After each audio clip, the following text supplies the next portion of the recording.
Chapter 3 of Bill the Conqueror by P.G. Wodehouse. Flick pays a call. There is something about the manner in which spring comes to England which reminds one of the overtures of a diffident puppy trying to make friends.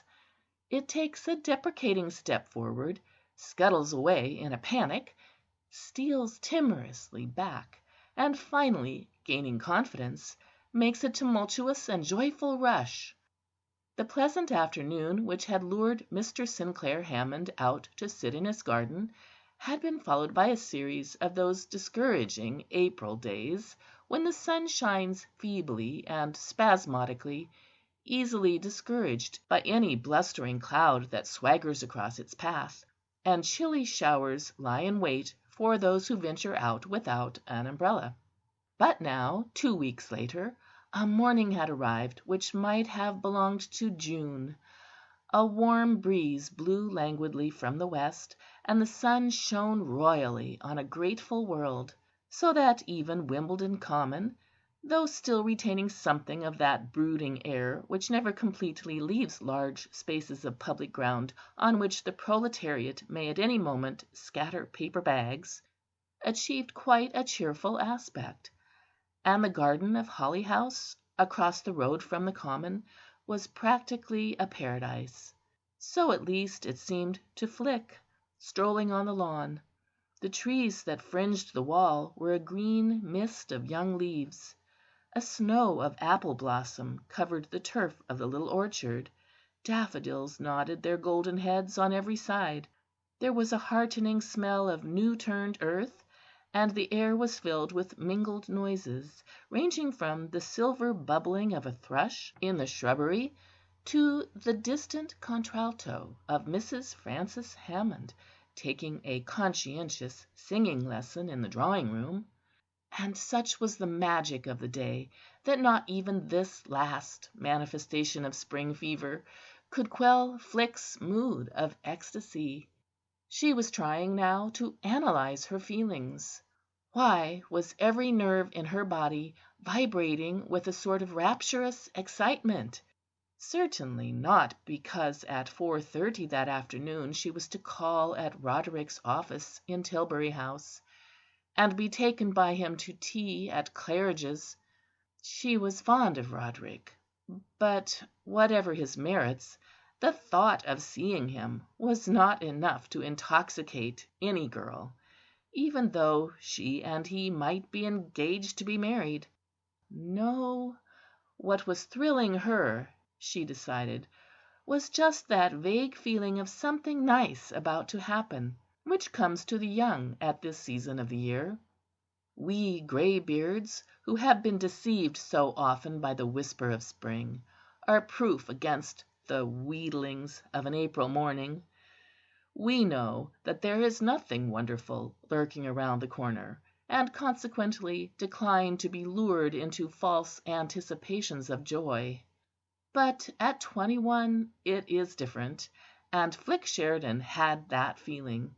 She paused in her walk to watch the goldfish in their cement-bottomed pool.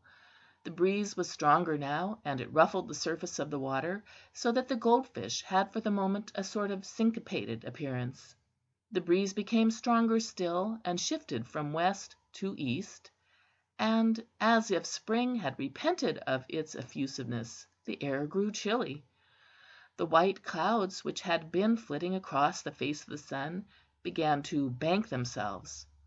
Flick turned towards the house to get a wrap, and as she did so there came through the open window of Mr. Hammond's study on the ground floor a cry suggestive of dismay and wrath, followed instantly by the appearance of papers, which took to themselves wings and fluttered sportively about Flick's head. Mr. Hammond came into sight, framed in the window, his hair ruffled, and a splash of ink on his forehead. "Ass of a maid opened the door and started a draught. Pick 'em up, there's a good girl." Flick collected the papers. She handed them in through the window.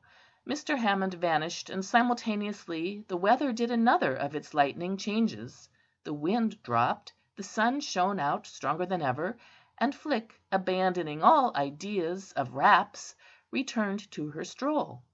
She had just reached the lawn again when she became aware of a derelict piece of paper, overlooked in her recent gleaning. It was gambolling over the turf in the direction of the pool, hotly pursued by Bob, the Sealyham terrier, who was obviously under the impression that he had before him one of the birds which he spent his life in chasing. The paper dodged and doubled like a live thing. It paused till Bob was almost on it, then playfully skipped away. Finally, finding that Bob stuck to the chase, it took the only way out and dived into the pool. Bob, hovering uncertainly on the brink, decided to let the matter rest. He turned and trotted off into the bushes. A last puff of wind from the expiring breeze attached the paper to a lily pad, and Flick, angling with a rake, was enabled to retrieve it. She was just reaching down to lift it ashore when her eyes fell on the opening words. "Sir, if you would save a human life." Flick, who had nice views about the sanctity of other people's letters, read no further, but her heart was beating quickly as she raced across the lawn towards Mr. Hammond's study. "Uncle Sinclair!" There was an exclamation of patient anguish on the other side of the window. Mr. Hammond was having a little difficulty with his article for the Fortnightly on "Crawshaw and Francis Thompson, a Comparison and a Contrast," and this was the third time he had been interrupted since breakfast. "Well?" The window framed him once more, and his severity diminished. "Oh, it's you, Flick. Will you kindly get right out of here, young woman, and give a man a chance to work? Go and make daisy chains." "But, Uncle Sinclair, it's frightfully important." She held up the letter. "I couldn't help reading the first line. It says something about saving a human life. I thought you ought to have it at once." Mr. Hammond reached behind him cautiously. The next moment a flannel pen wiper sailed through the air and hit Flick between her earnest eyes. "Good shot!" crowed Mr. Hammond exultantly. "That'll teach you to come interrupting me about begging letters in the middle of my work." "But—" "I remember the letter. I get dozens of them. They all say that the bed will be sold from under some poor dying woman unless £1 7s. 3d. is sent by return of post, and they are all written by nasty, grubby men who need a shave. Incidentally, if you ever set up in the begging letter business, Flick, never ask for any round sum like £5. Nobody ever gives £5. But the world is full of asses who will tumble over themselves to send £1 7 3, or £2 11 5d." "But, Uncle Sinclair, how do you know?" persisted Flick, with the resolute perseverance of her sex. "Because I've looked into the thing. When I have leisure I will give you some statistics from the charity organization. They prove that 9/10 of the begging letters which go out are written by professionals who make an excellent living at it. Now leave me, child, first restoring to me that pen wiper. If I hear from you again before lunch, I will brain you with the poker." "But this may be one of the really genuine." "It isn't." "How do you know?" "Instinct. Away with you to your childish pastimes." "Do you mind if I read it?" "Frame it, if you like. And don't forget what I said about that poker. I am a desperate man." Flick returned to the lawn. She read the letter as she walked, and the sun, though it was doing its honest best now to pretend that midsummer had arrived, seemed to fade out of the sky. A chill desolation stalked through the pleasant garden. It was all very well for Uncle Sinclair to talk like that, but how could he know? This was the first begging letter which had ever come Flick's way, and she drank it in, with that agonized sinking of the heart which begging letter writers hope for so earnestly in their clients, and so rarely bring out. To Flick Every word of it rang true, and she shivered with sheer misery at the thought that such things could be on a planet which 10 minutes before had seemed filled to overflowing with pure happiness. The letter was not that of a stylist, but it told a story, written by a Mrs. Matilda Pawley, of No. 9 Marmont Mansions, Battersea.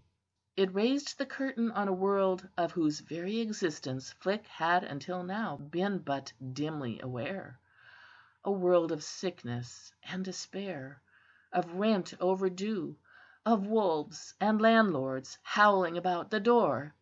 Flick, as she read it, sickened with sympathetic horror, and the gong for lunch, which reached her as she paced the lawn in agony of spirit, seemed like the cry of a mocking fiend. Lunch! Hot, well cooked meats, toothsome salads, fruit, potatoes, all the bread you wanted, and Mrs. Matilda Pawley of 9 Marmont Mansions, Battersea, so reduced by fate that only £3 16 and fourpence, sent promptly, could save her from the abyss. Suddenly, as if a voice, that of Mrs. Pawley possibly, had spoken in her ear, Flick remembered that in her bedroom upstairs she had certain gewgaws, rings, necklaces, a brooch. She walked to the house, and halfway there espied the corduroy trouser seat of John, the gardener. He was bending over a flower bed, a worthy and amiable fellow, with whom she had become almost chummy in February in connection with a matter of bulbs. "Them tulips," observed John, not without a certain paternal pride, hoisting himself up at the sound of her approach, "'ll be out now before you know where you are, miss." An hour ago Flick would have plunged light‐heartedly into chatter about tulips, but not now. Tulips, once of absorbing interest to her, had ceased to grip. Mrs. Pawley's pneumonia had put them where they belonged, among the lesser things of life. "John," said Flick, "have you ever pawned anything?" John's manner took on a certain wariness. His story about that missing pair of shears back in July had been well received, and he had assumed that the matter was closed. But you never knew in this world, for the world is full of scandal mongers who spread tales about honest men. To gain time he hitched up his corduroys and gazed woodenly at an aeroplane, which purred in the blue like a distant cat. He was about to secure a further respite by stating that there had been none of them things when he was a boy, but Flick spared him the necessity. "I was reading in a book about somebody pawning something, and I wondered how they did it." John was relieved. Now that he was assured that the subject was purely academic, he could approach it with an expert's ease. He proceeded to do so, and a few minutes later Flick was able to go in to lunch a mistress of the procedure of what Gardener John described as "putting up the spout," or, more briefly, popping. The lunch was just as well cooked and appetizing as Flick had supposed it would be, but it did not turn to ashes in her mouth. She had found a way. Something of the effervescing happiness which, until the intrusion of Mrs. Matilda Pawley, had animated Flick in her garden at Wimbledon, was making life a thing of joy and hope for Bill West at the hour of 1 that same afternoon, as he strode buoyantly along Piccadilly. For who would ride in cabs or busses on such a day? To keep a tryst at Mario's restaurant with Mr. Wilfrid Slingsby, the London manager of the Paradine Pulp Paper Company of New York. It was not only the weather that seemed to Bill to have lost its bleakness, but life itself. This morning, for the first time since their departure from America 2 weeks ago, Judson Coker had emerged from his black cloud of gloom and shown a disposition to amiability. And in a small furnished flat it is amazing what a difference a touch of cheerfulness can make in the atmosphere. Judson, there is no disguising, had taken Bill's disciplinary measures hardly. From a point coinciding with the passing of the 3-mile limit by the steamship Aquitania, he had run through the gamut of the emotions, from blank incredulity to stunned despair. The negativing of his suggestion, made almost before the Aquitania had got her stern across that vital spot in the ocean, that Bill and he should adjourn to the smoking room for a small one, had struck him at first as rich comedy. Bill, he had felt, was ever a kidder. Whimsical of him to keep up with a perfectly straight face that farce of not letting a fellow have money or liquid nourishment. But towards the middle of the afternoon Judson's view began to be that, while a joke was a joke, and he as fond of a laugh as any one, there was such a thing as overdoing a jest, running it to death; and when Bill firmly declined to collaborate with him in that ante–dinner cocktail, without which, as everybody knows, food can hardly be taken into the system, tragedy definitely reared its ugly head. From that moment shades of the prison house began to chase about the growing boy, so to speak, and our gentle pen must decline to pursue the subject in detail. It is enough to say that Judson Coker arrived in London a soured man, and it had required many a glance at Alice's photographs to console Bill for having to pass the days in the sufferers' society.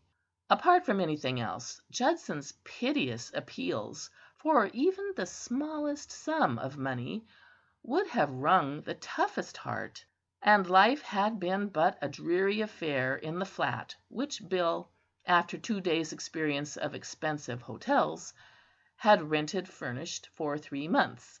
But to day things seemed different.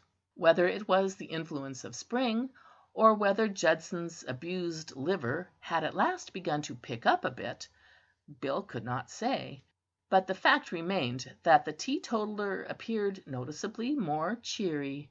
Twice Bill had caught him smiling to himself, and at breakfast that morning, for the first time in 13 days, he had actually laughed; a short, sad, rasping laugh, to evoke which it had been necessary for the maid of all work to trip over the carpet and spill a pint of coffee down Bill's legs.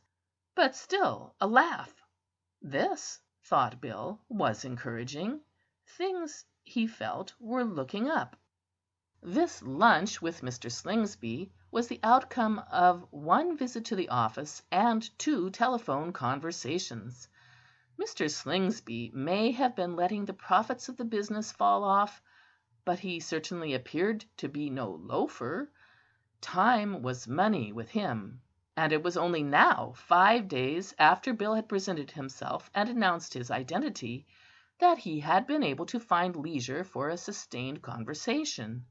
Even in their brief acquaintance, Mr. Slingsby had rather overpowered Bill. In the few moments which the manager had been able to give over to casual chat, his personality had made a deep impression on the young man. Wilfrid Slingsby was one of those shiny, breezy, forceful, nattily tailored men, of any age from 40 to 50, who always look as if they had just had a shave and would be needing another in the next few hours. A dark jowl was Mr. Slingsby's, perfectly setting off his flashing smile. His smile flashed out as Bill entered the lobby of the restaurant. He came forward with an outstretched hand, radiating efficiency and goodwill, and once more Bill had the feeling that this man's personality was something out of the common. He felt in his presence like a child, and what is more, like a child with flat feet and one lobe of its brain missing. Mr. Slingsby led the way into the restaurant, sat down at his reserved table, urged Bill into another chair, straightened his tie, and called for the waiter. And it then became apparent that he was one of those dominant men who have a short way with waiters.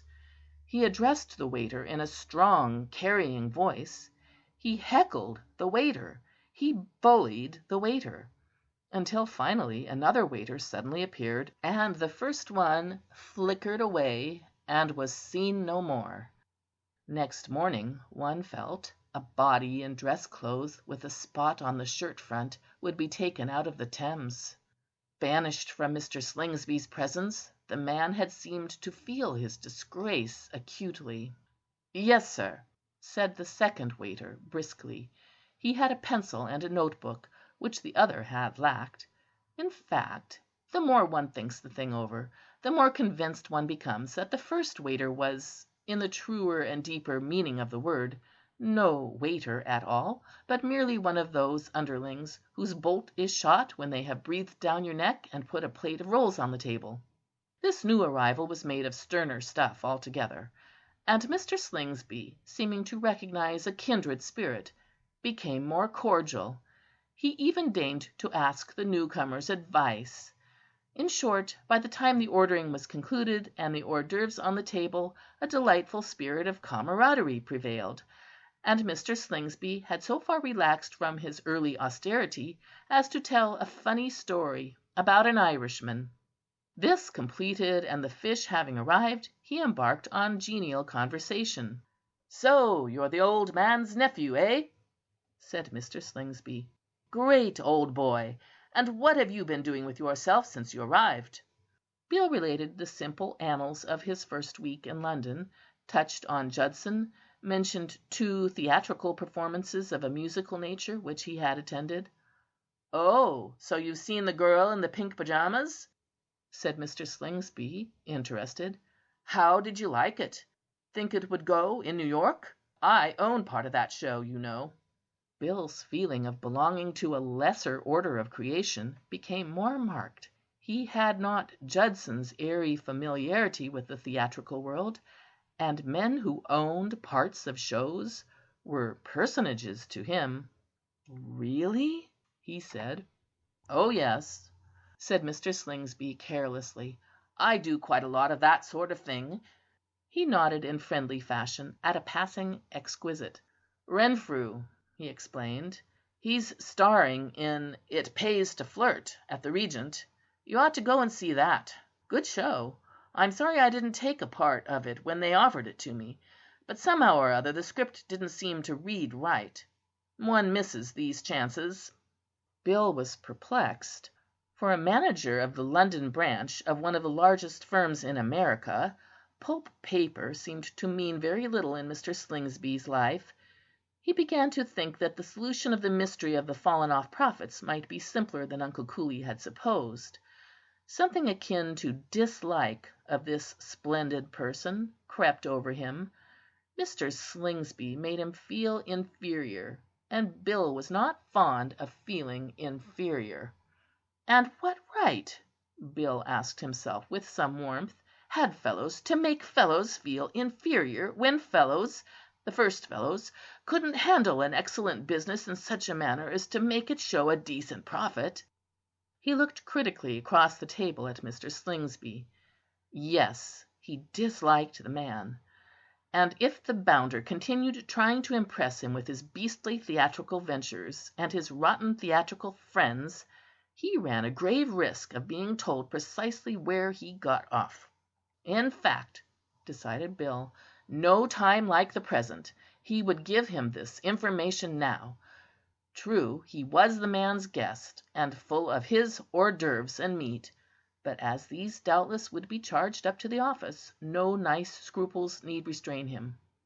"Uncle Cooley," he said, changing the subject with an abruptness perhaps a trifle brisk, for Mr. Slingsby had just been commenting, apropos of a spectacular young lady who had recently passed the table, on chorus girls, their morals, and the opportunities a man financially interested in the theatre had of enjoying their stimulating society.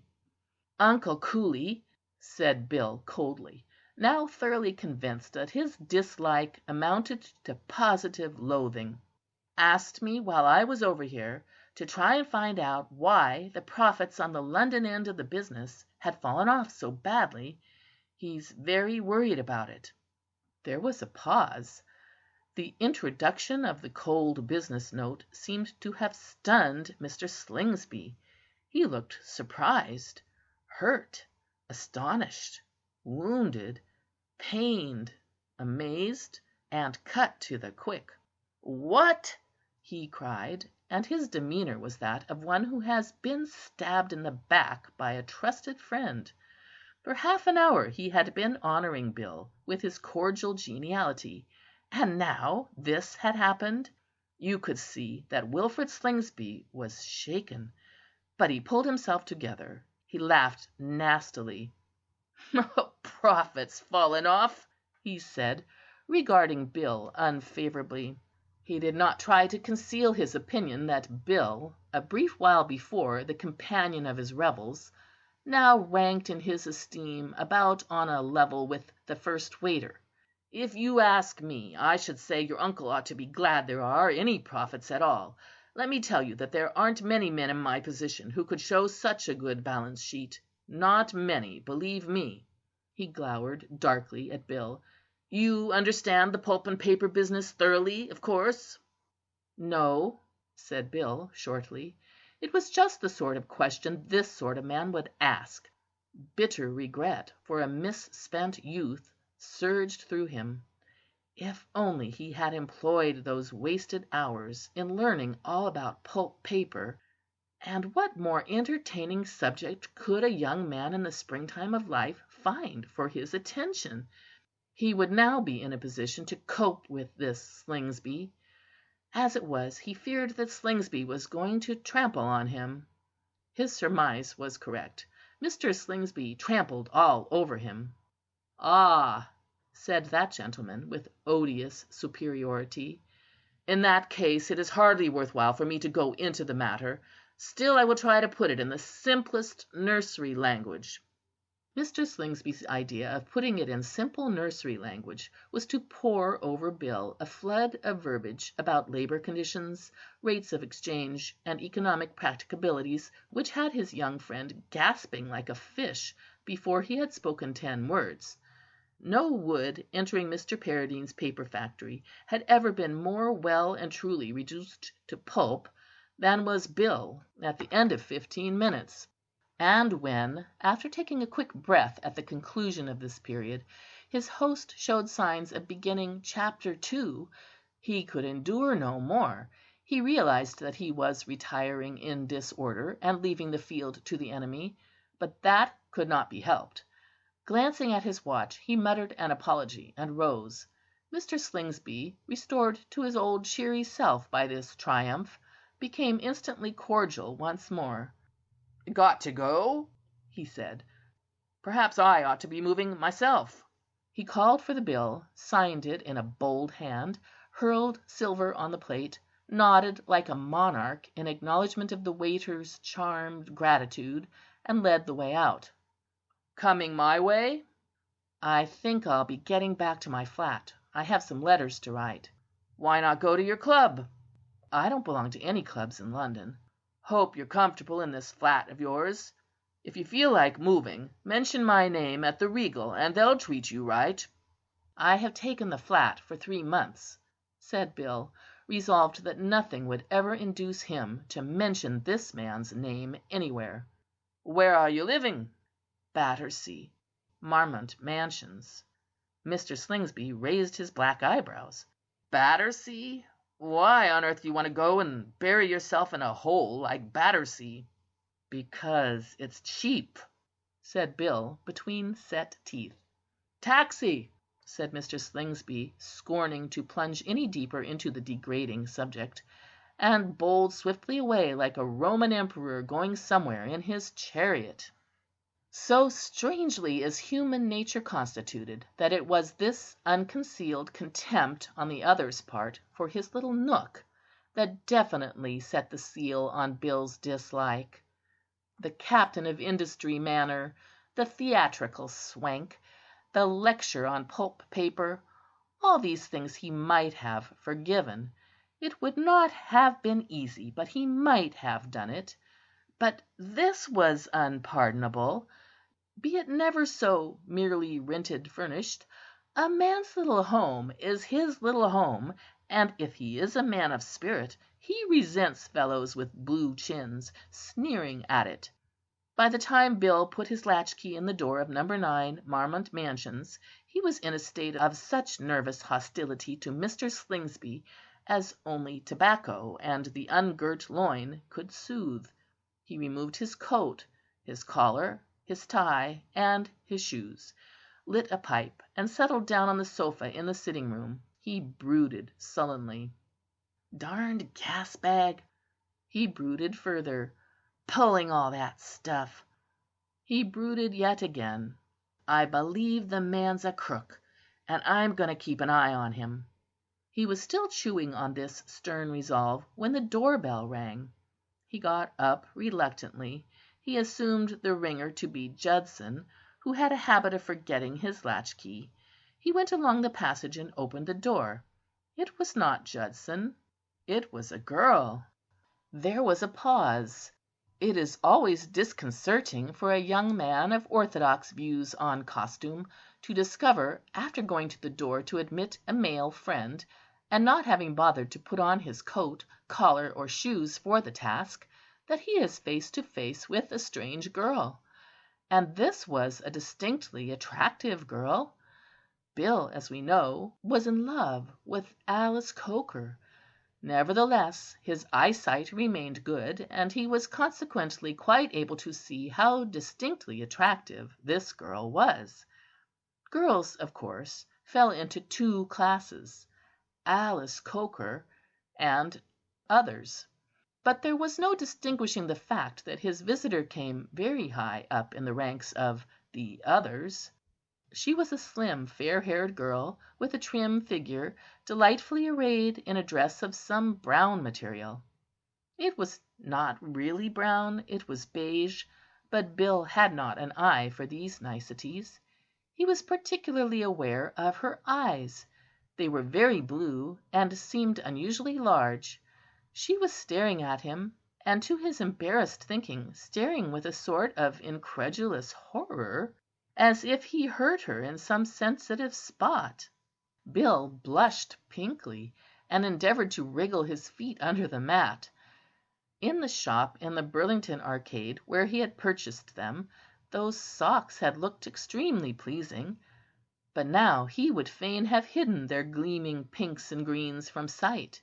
And he reflected moodily how rash a young man is who in this world of sudden and unexpected crises takes off his shoes in the daytime. So that, taking one thing with another, Bill in that first instant contributed nothing towards the task of making this interview go off with a swing. The girl was the first to speak. "Good gracious!" she said. Bill felt that this was getting worse and worse. "Surely," she went on, blinking those large blue eyes, "it's Mr. West?" To his other discomforts Bill now became aware that a species of cold perspiration had added itself. It was bad enough to encounter this distinctly attractive girl in a shoeless, coatless, collarless, and, as he now perceived, a hole in the sockful condition. But to make it worse, she seemed to remember meeting him before, and he couldn't even begin to place her. It was not one of those cases of a mere name slipping from the mind, preventing the sufferer from applying a label to a remembered face. She was a complete stranger. "You've forgotten me, forgotten you," responded Bill stoutly, feeling the while as if some muscular person were stirring up his interior organs with a pole. "I should say not. Forgotten you?" He laughed metallically. "What an idea! It's just the fact is, I'm bad at names." "Felicia Sheridan." Bill felt that his face must be turning gray. "Felicia Sheridan," he said. "Sheridan, of course." "Well, considering that you once saved my life," said Flick, "I should have been hurt if you had forgotten me altogether." One of the advantages of being sparing in one's acts of heroism is that it makes them easy to remember. Bill was in the happy position of having saved only one life in his whole career. A wave of the most poignant relief flooded over him. "Good heavens, yes!" he ejaculated. He stared at her with an intensity that rivalled her own of a few moments back. "But you've altered so," he said. "Have I? Have you?" babbled Bill. "When I saw you last, you were a skinny kid, all legs and freckles. I mean—" He gave it up. "Won't you come in?" he said. They went into the sitting room. Bill hastily thrust his feet into the shoes which lay brazenly near the sofa, and feverishly started to don his collar. All this took time, thereby enabling Flick, who had looked delicately away during the operation, to inspect the room. Inspecting the room, she could hardly fail to observe the photographs of Miss Alice Coker. If she had missed half a dozen of them, she was bound to see the other 6. She observed them. Something like a shadow seemed to fall upon Flick. She endeavoured to be reasonable. It was hardly to be expected that a splendid fellow like Bill would have remained uncaught after 5 years. Besides, he had only met her about 10 times, when she was, as he had justly remarked, a skinny kid, all legs and freckles. Furthermore, she was engaged to be married to an estimable young man, of whom, she told herself, she was very, very fond. Nevertheless, a shadow did fall upon her. Bill, meanwhile, shod and no longer in the semi-nude, had leisure to speculate on the mystery of her visit. It puzzled him completely.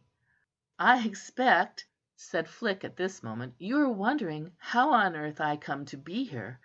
The fact is, I must have called at the wrong address. The policeman at the corner told me this was Marmont Mansions." "It is." "Marmont Mansions, Battersea?" "Marmont Mansions, Battersea." "Number 9?" "Number 9." "Then who," demanded Flick, "is Mrs. Matilda Polly?" Bill could make nothing of the question. "Mrs. who?" "Polly. Mrs. Matilda Polly." Bill shook his head. "I never heard of her." "But she lives here." The implied slur on the bachelor respectability of his little home drew from Bill a shocked denial. "Well, that's the address she gave in her letter," said Flick, fumbling in her bag. "Look, this letter came for my uncle. You remember my uncle? It came this morning." Bill's face, as he took the letter, expressed only bewilderment. This bewilderment, as he started to read, seemed to Flick to deepen. And then suddenly there came a startling change. All his features appeared to dissolve in one enormous grin, and the next moment he had tottered to the sofa and was holding on to its friendly support, laughing helplessly. "It's Judson," he moaned, meeting Flick's astonished eyes, and reading in them a demand for some clue to this strange behaviour. "Judson?" Bill's hand swept round in a spacious wave of indication at the photographs. "Man who lives with me. Judson Coker, brother of the girl I'm engaged to." "Oh," said Flick. She spoke dully. Women are inexplicable. There was no reason why she should have spoken dully. She was engaged herself to an estimable young man, of whom she was very, very fond, and she was even now on her way to pick him up at his office and be taken by him to tea at Claridge's.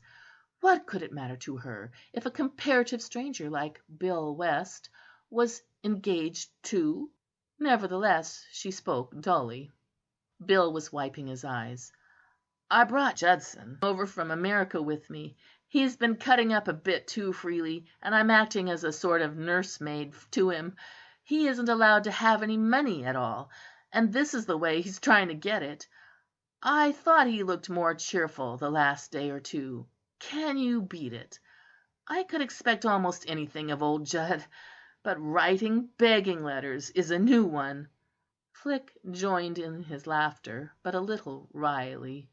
No high-spirited girl likes to realize that she has been wrong and her elders right. "Well, I wish I had known that before," she said. "I pawned my brooch to get money for this Mrs. Polly." Bill was touched. He had still quite a lot of unexpended laughter left inside him, but he decided that it would be best to keep it in. "That was awfully kind of you. Don't leave it here for Judson." "I won't. And if you feel like hitting your friend Judson with something hard and heavy when he comes in," said Flick forcefully, "don't stop yourself because you think I may not approve. I'd like to be here to see you do it." "Why not? He'll be back soon. Stay on." "I can't, thanks. I've got to be in Fleet Street in half an hour. Good bye, Mr. West. How strange our meeting again like this. How is your uncle?" "Oh, very fit. And yours?" "Very well, thanks." Reassured as to the health of their respective uncles, they seemed to find difficulty in selecting a topic of conversation. Flick moved to the door. "I'll come down and put you into a cab," said Bill. "No, don't bother," said Flick. "It's such a lovely day. I think I'll walk as far as Sloane Square." Here, Bill perceived, was an opening for him to offer to accompany her. But a boat was sailing to-morrow, and he had not yet written his bi-weekly letter to Alice. Alice's claims were paramount. "Well, good bye," she said. "We shall meet again soon, I hope." "I hope so. Good bye." Bill, as the front door closed, suddenly realized that he had omitted to ascertain where she lived. For a moment he thought of running after her and inquiring. No, he really must get on with that letter to Alice. He returned to the sitting-room. Flick, as she walked out into the sunshine, had an odd feeling that life, promising as it had seemed this morning, was in reality rather flat. And strangely, but women are strange, she found herself thinking a little unkindly of Roderick. Bill had finished his letter to Alice, read, reread, sealed, stamped, and addressed it, when a key clicked in the front door, and presently there entered to him Judson Coker. "Any mail for anybody?" inquired Judson. Physically, enforced abstinence had done Judson good. His face had lost a certain unwholesome pallor which had characterized it a fortnight back, and there had begun to steal into his cheeks quite a rosy pinkness. His eyes, moreover, were clear and bright, and he no longer indulged in that little trick of his of blinking and wriggling his neck around the edge of his collar. Against these corporeal gains must be set a gravity of demeanour which was entirely new. Judson's habitual manner was now that of the man who has looked upon life and found it a washout. "You're always asking for mail this last day or two," said Bill. "Well, why not?" said Judson defensively. "Why shouldn't a fellow ask for mail?" "Anyway, there isn't any," said Bill. "You must be patient, my lad. You can't expect people to answer by return of post." Judson started. The recently acquired pink left his face. He licked his lips. "What do you mean?" "I think it's a shame," said Bill vehemently. "If you've got pneumonia, and are behind with the rent, and haven't tasted food for 3 days, why the devil doesn't Mr. Polly get busy and support you?" Judson stared hideously. Through a mist he saw that his friend was giving way to unseemly mirth. "How did you find out?" he choked. Bill partially recovered himself. He sat back, feeling weak. There had been moments since their departure from America when he regretted having taken Judson along with him.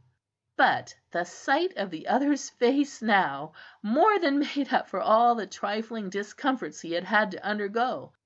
"There was a girl in here just now," he explained, "who was so touched by your letter that she had pawned her brooch to get money for you." Judson shook with emotion. "Where is it?" he asked eagerly. "Where's what?" "The money the girl brought." His face assumed a cold expression. "I need hardly remind you, West," he said stiffly, "that that money belongs to me, legally, I shouldn't wonder. So if you have poached it, I'll thank you to hand it over immediately." "Good Lord, man, you don't suppose I've got it, do you? Directly we found out that it was you who had written the letter, I told her to take the money away." Judson gave him one withering look. "And you call yourself a friend," he said. Bill, undaunted by his attitude, followed him as he swung off and strode down the passage. He wanted to clear up further points that had perplexed him. "How did you come to think of this stunt?" he asked, as Judson opened the front door. "It was the smoothest trick I ever heard of." "Father was always getting begging letters," said Judson coldly. "I saw no reason why it shouldn't work." "But how did you happen to pick on Miss Sheridan?" "I never sent any letter to any Miss Sheridan. She must have an uncle or something whose name begins with an H. I wrote to all the H's in Who's Who." "Why the H's?" "Why not? That's where the book happened to open." He withdrew his coat sleeve aloofly from Bill's grasp and proceeded down the stairs. Bill leaned over the banister, still curious. Another aspect of the matter had occurred to him. "Half a second," he called. "Where did you get the money to pay for the stamps?" "I pawned a gold pencil." "You haven't got a gold pencil." "You had," said Judson, and clattered out into the great open spaces. Chapter IV. Activities of Judson Coker. Rapidity of movement had never been congenial to Judson Coker. He disliked having to hurry. Finding, therefore, on reaching the end of the Prince of Wales Road, that he was not being pursued, he slowed down. At a leisurely walk he turned the corner into Queen's Road, and presently found himself on Chelsea Bridge. Here he decided to halt, for Judson had man's work before him. He intended to count his money. He took it out and arranged it in 3 little heaps on the palm of his left hand. Yes, there it was, just as it had been this morning, last night, and the night before: 13 shillings, 2 sixpences, and 5 pennies.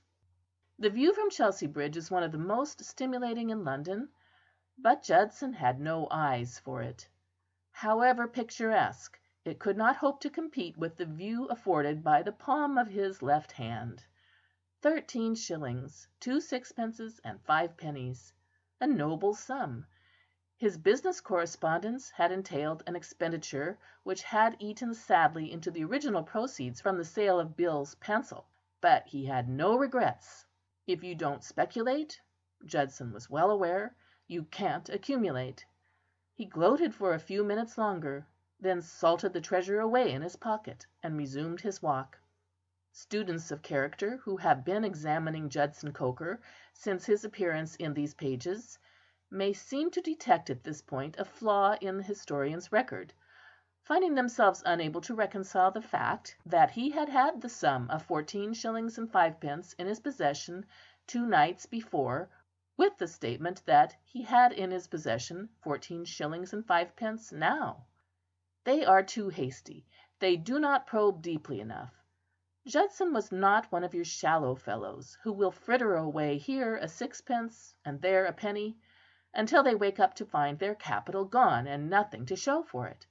It was his intention, difficult though it might be, to hold off until he had the chance of shooting the entire works in one majestic orgy, a binge which he could look back to and live again in the lean days to come.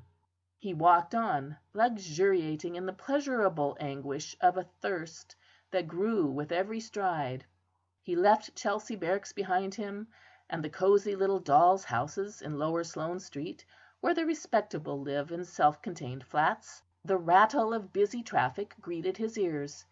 It was like some grand, sweet anthem, for it meant that he had arrived at that haven where he fain would be, the King's Road, full from end to end of the finest public houses, practically one per inhabitant.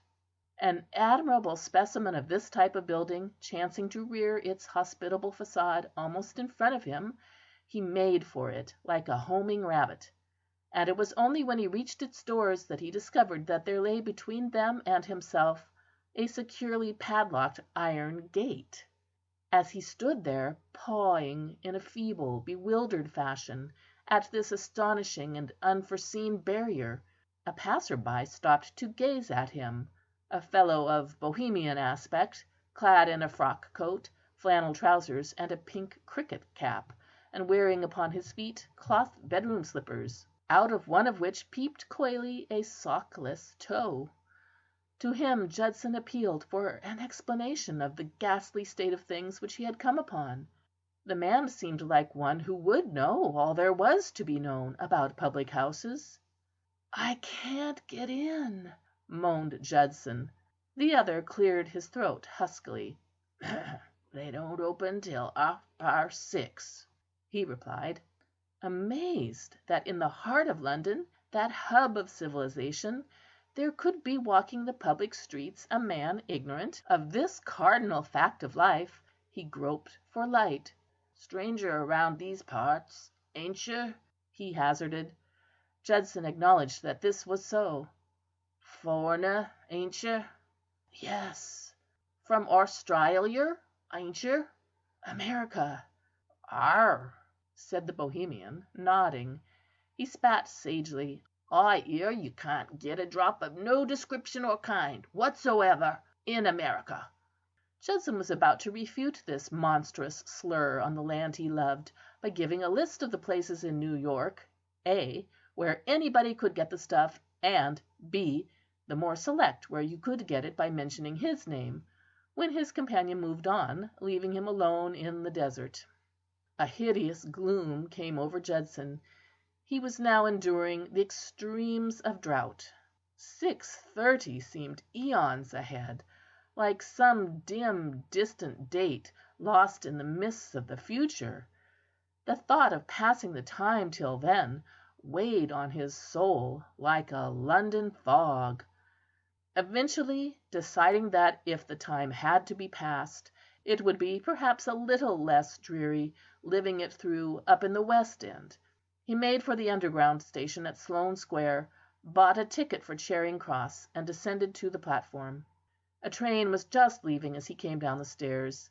He shuffled dully to the bookstall to see if there was anything there worth reading. The bright cover of Society Spice caught his eye. He knew little of the weekly papers of London, but its title seemed promising. He yielded up 2 of his pennies. A train came in. He sat down and began to turn the pages. The 2 pence which Judson had spent on Society Spice proved an excellent investment. The Church Times or the Spectator he would not have enjoyed, but Society Spice might have been compiled for his especial benefit. It gripped him from the first page. Even though the issue in his hands was one of those on which Roderick had tried so hard to exercise a depressing influence, that craven's co-worker, young Pilbeam, had by no means failed in his efforts after Zip. The "Vice in the Pulpit" article, for instance, was full of body, nor was there any lack of fruitiness in the one on "Night Clubs which are Living Hells." Judson began to feel happier. And then, like an electric shock, a shudder ran through his entire frame. It was as if somebody had beaten him over the head with a sandbag. His heart seemed to stop, his scalp bristled, and there escaped from his twisted lips so sharp a yelp that it drew all eyes upon him. But Judson did not notice the eyes. His own were glued upon an article on page 6. It was not an article of which young Pilbeam had been particularly proud. He had had to dig it out of the archives in a hurry, when Roderick's veto of the Bookmaker series had caused a gap in the make-up on the eve of Press Day. It was headed "Profligate Youth," and it dealt with the behavior and habits of the idle offspring of American plutocrats. The passage which had so stunned Judson ran as follows: "Another instance which may be cited is that of the notorious Fifth Avenue Silks, as they were called, a club whose habit it was to parade up Fifth Avenue on Sunday mornings in silk hats, silk socks, silk pajamas, and silk umbrellas. This was founded and led by the well known Toddy Van Ryter, the recognized chief and guiding spirit of these young sparks." Judson shook as with an ague. Not even on the morning after seeing in a new year had he ever felt so thoroughly unstrung. Of all his great exploits, the one of which he was proudest, the one on which he relied most confidently to hand his name down to posterity, was the founding of the Fifth Avenue Silks, and to see that masterpiece of ingenious fancy attributed to another, and to Toddy Van Ryter at that, his humble follower and henchman, was more, he felt, than a man should be called upon to bear. It seemed to steep the soul in abysmal blackness. The well-known Toddy Van Ryter! Ha! The recognized chief and guiding spirit! Oh, ha, ha! It was monstrous, monstrous. These papers simply didn't care what they said. The train rattled on, bearing a raging Judson eastward. Something tremendous, he felt, must be done, and be done without delay. A sweeping and consummate vengeance for the outrage alone could satisfy him. But what to do? What to do? He toyed with the idea of a libel action, but he had no funds for one. Then how ensure that justice be done and the righteous given their due? There was only one way. He must see the editor and demand that a full apology and retraction appear in the earliest possible issue. He searched the paper, but could find no editor's name. All he learned was that the lying sheet was published by the Mammoth Company of Tilbury House, Tilbury Street, E.C. Well, that was enough to work on. The train had stopped, and he got out, steely cold and filled with a great purpose. And the authorities of the Underground Railway increased his general wrath by their pin-pricking policy of demanding from him another penny for having allowed his reverie to carry him on a couple of stations farther than the scope of his ticket. Having given them this with an awful look, he went up into the street and inquired the nearest way to Tilbury House. In alighting at Blackfriars instead of at Charing Cross, Judson had done better than he knew, for the policeman in the middle of the road outside the station informed him that to Tilbury House from where he stood was but a step. He strode off and was presently standing in a dingy alleyway before a large gaunt building of discoloured brick.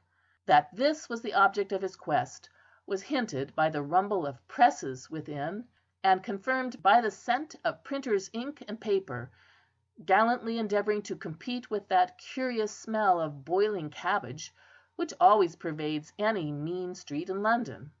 Nevertheless, Judson decided to make quite certain by verbal inquiry of the commissionaire in the doorway. "Is this Tilbury House?" asked Judson. Said the commissionaire.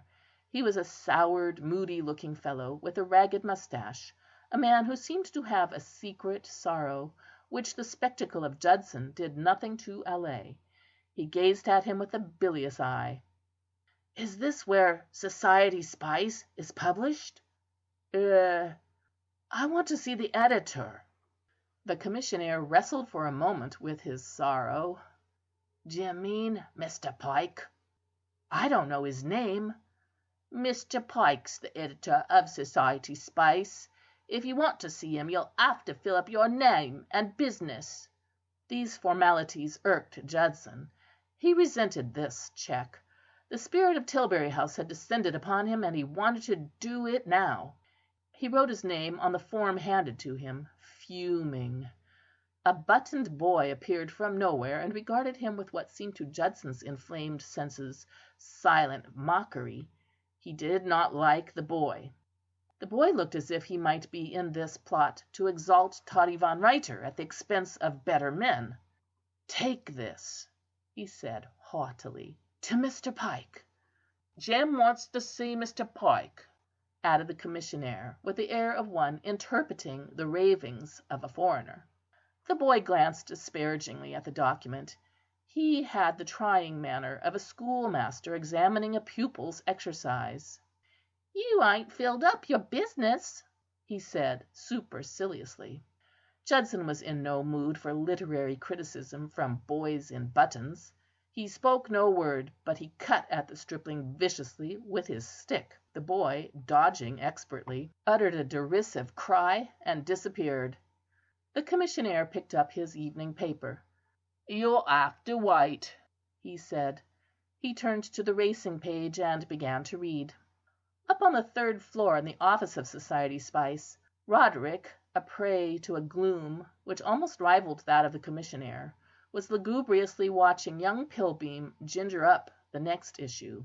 There seemed to Roderick something utterly gruesome in the fellow's cheerful industry. His emotions were not unlike those of a man shut up in a small room with a lunatic, who has started juggling with sticks of dynamite. Sustained by the verdict of the Court of Appeal, the sub-editor of Society Spice was giving the freest play to his ideas of what a paper that provided weekly scandal should be, and some of the choice items which he had read out from time to time had chilled Roderick to the marrow. To Roderick it seemed utterly inconceivable that even the mildest of these paragraphs should not bring about an immediate visit from indignant citizens with shotguns; and when he remembered Mr. Isaac Bullett's brief but pregnant remarks concerning the lads, his heart turned to water within him. A fairly frequent attendant at race meetings in the neighbourhood of London, Roderick knew all about the lads. They ranged the world in gangs, armed with hammers. Sandbags and knuckle-dusters were to them mere ordinary details of what the well-dressed man should wear. They lay in wait for those at whose actions they had taken offence, and kicked them with heavy boots. In short, if there was one little group of thinkers in existence whose prejudices ought to be respected by a man with any consideration for the pocket of his life insurance company, it was these same lads. And here was Pilbeam going out of his way to jar their sensibilities.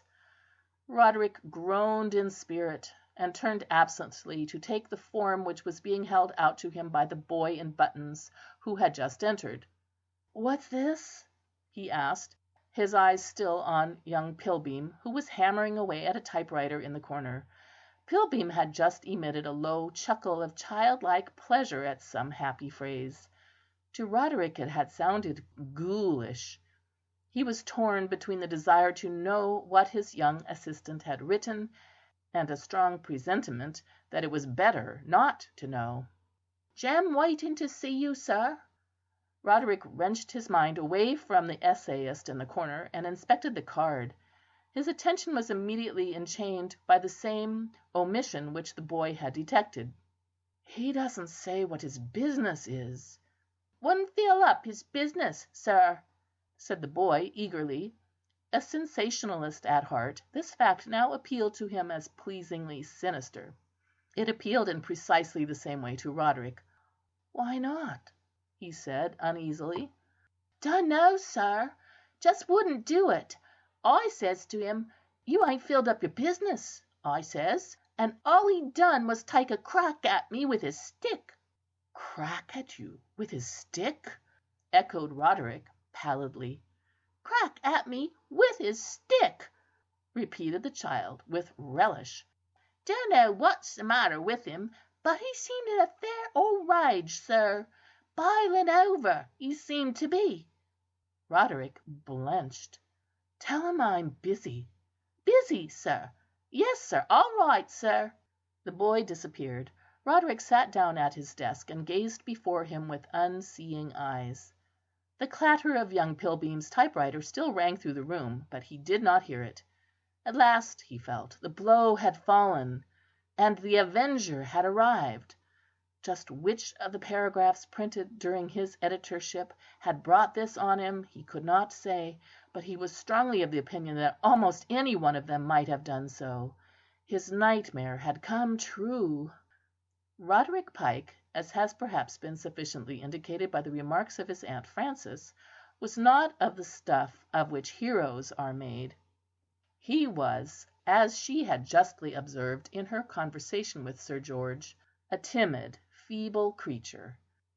There was once an editor of an organ of opinion, catering to the literary wants of a western mining camp, who, sitting in his office one day, noticed a bullet crash through the glass of the window and flatten itself against the wall behind his head, upon which a relieved and happy smile played over his face.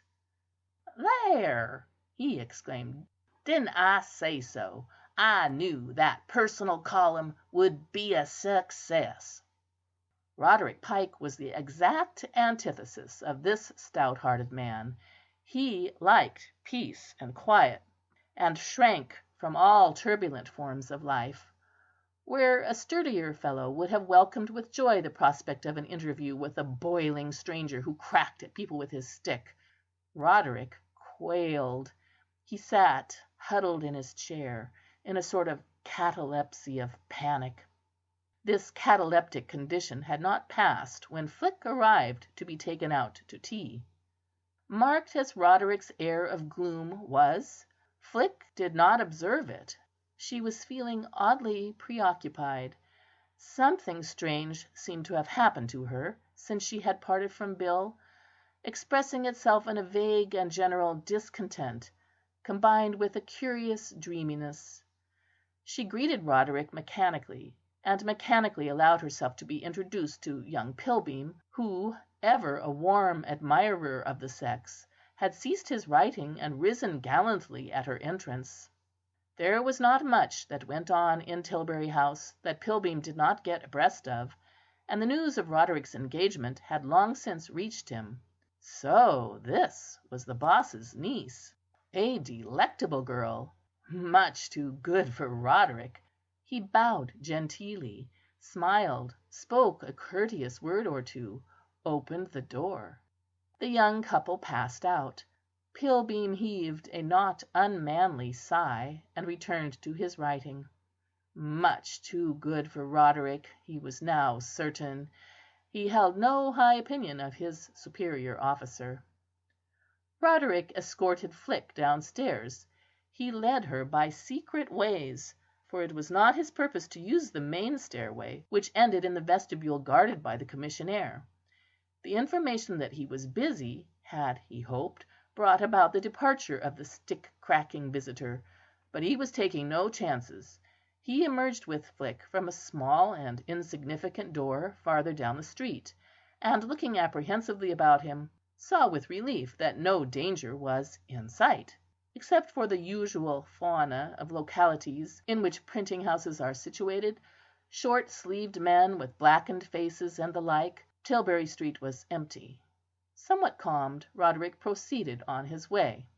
Unfortunately it chanced that at this precise moment the commissionaire, who had finished the racing news, elected to step out for a brief breath of air; and still more unfortunately, Judson, tired of waiting, and realizing that the fortress was carefully guarded, and that he was merely wasting time remaining in the vestibule, decided to get up and go home. The two came out almost simultaneously, and Judson was only a yard or so in the commissionaire's rear, when the latter, sighting Roderick and wishing to show zeal and possibly acquire a small tip, touched his hat and uttered these fateful words: "Shall I call you a cab, Mr. Pike?" Judson, hearing the name, froze in his tracks. "No, let's walk along the Embankment," said Flick, "and go to the Savoy instead of Claridge's. It's such a lovely day." The commissionaire, disappointed, but apparently feeling that in a world of sorrow this sort of thing was only to be expected, withdrew.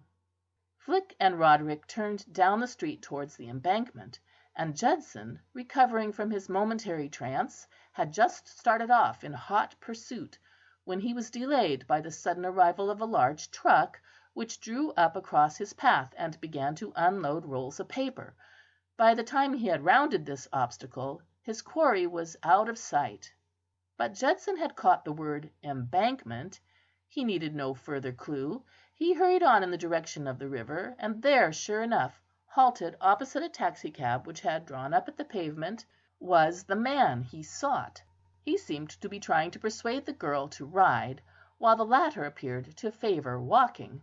Judson dashed feverishly up. "Are you the editor of Society Spice?"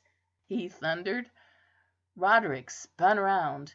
The voice sounded to him like the voice of doom. He had had his back turned, and so had been unaware of Judson's approach until the latter spoke, and one may perhaps be permitted charitably to assume that it was the suddenness and unexpectedness of the onslaught that undid him. Some excuse, some theory in extenuation of his behaviour is, one cannot deny, urgently needed, for at the sound of these words Roderick disintegrated. His fatal timorousness, that disastrous legacy from poor Lucy, was too strong for him. He cast at Judson a single quick, horrified look, then, jettisoning in one mad craving for self-preservation all thoughts of manhood and chivalry, he sprang from Flick's side, leaped into the cab, hissed in the driver's ear, and was off, wafted away like some Homeric warrior snatched from the thick of battle in a cloud. His departure, not unnaturally, created in both Flick and Judson a certain astonishment. Judson was the first to recover. With an anguished cry he started to race after the receding taxi, leaving Flick standing on the pavement. For some moments Flick stood there motionless, her gaze on the flying Judson.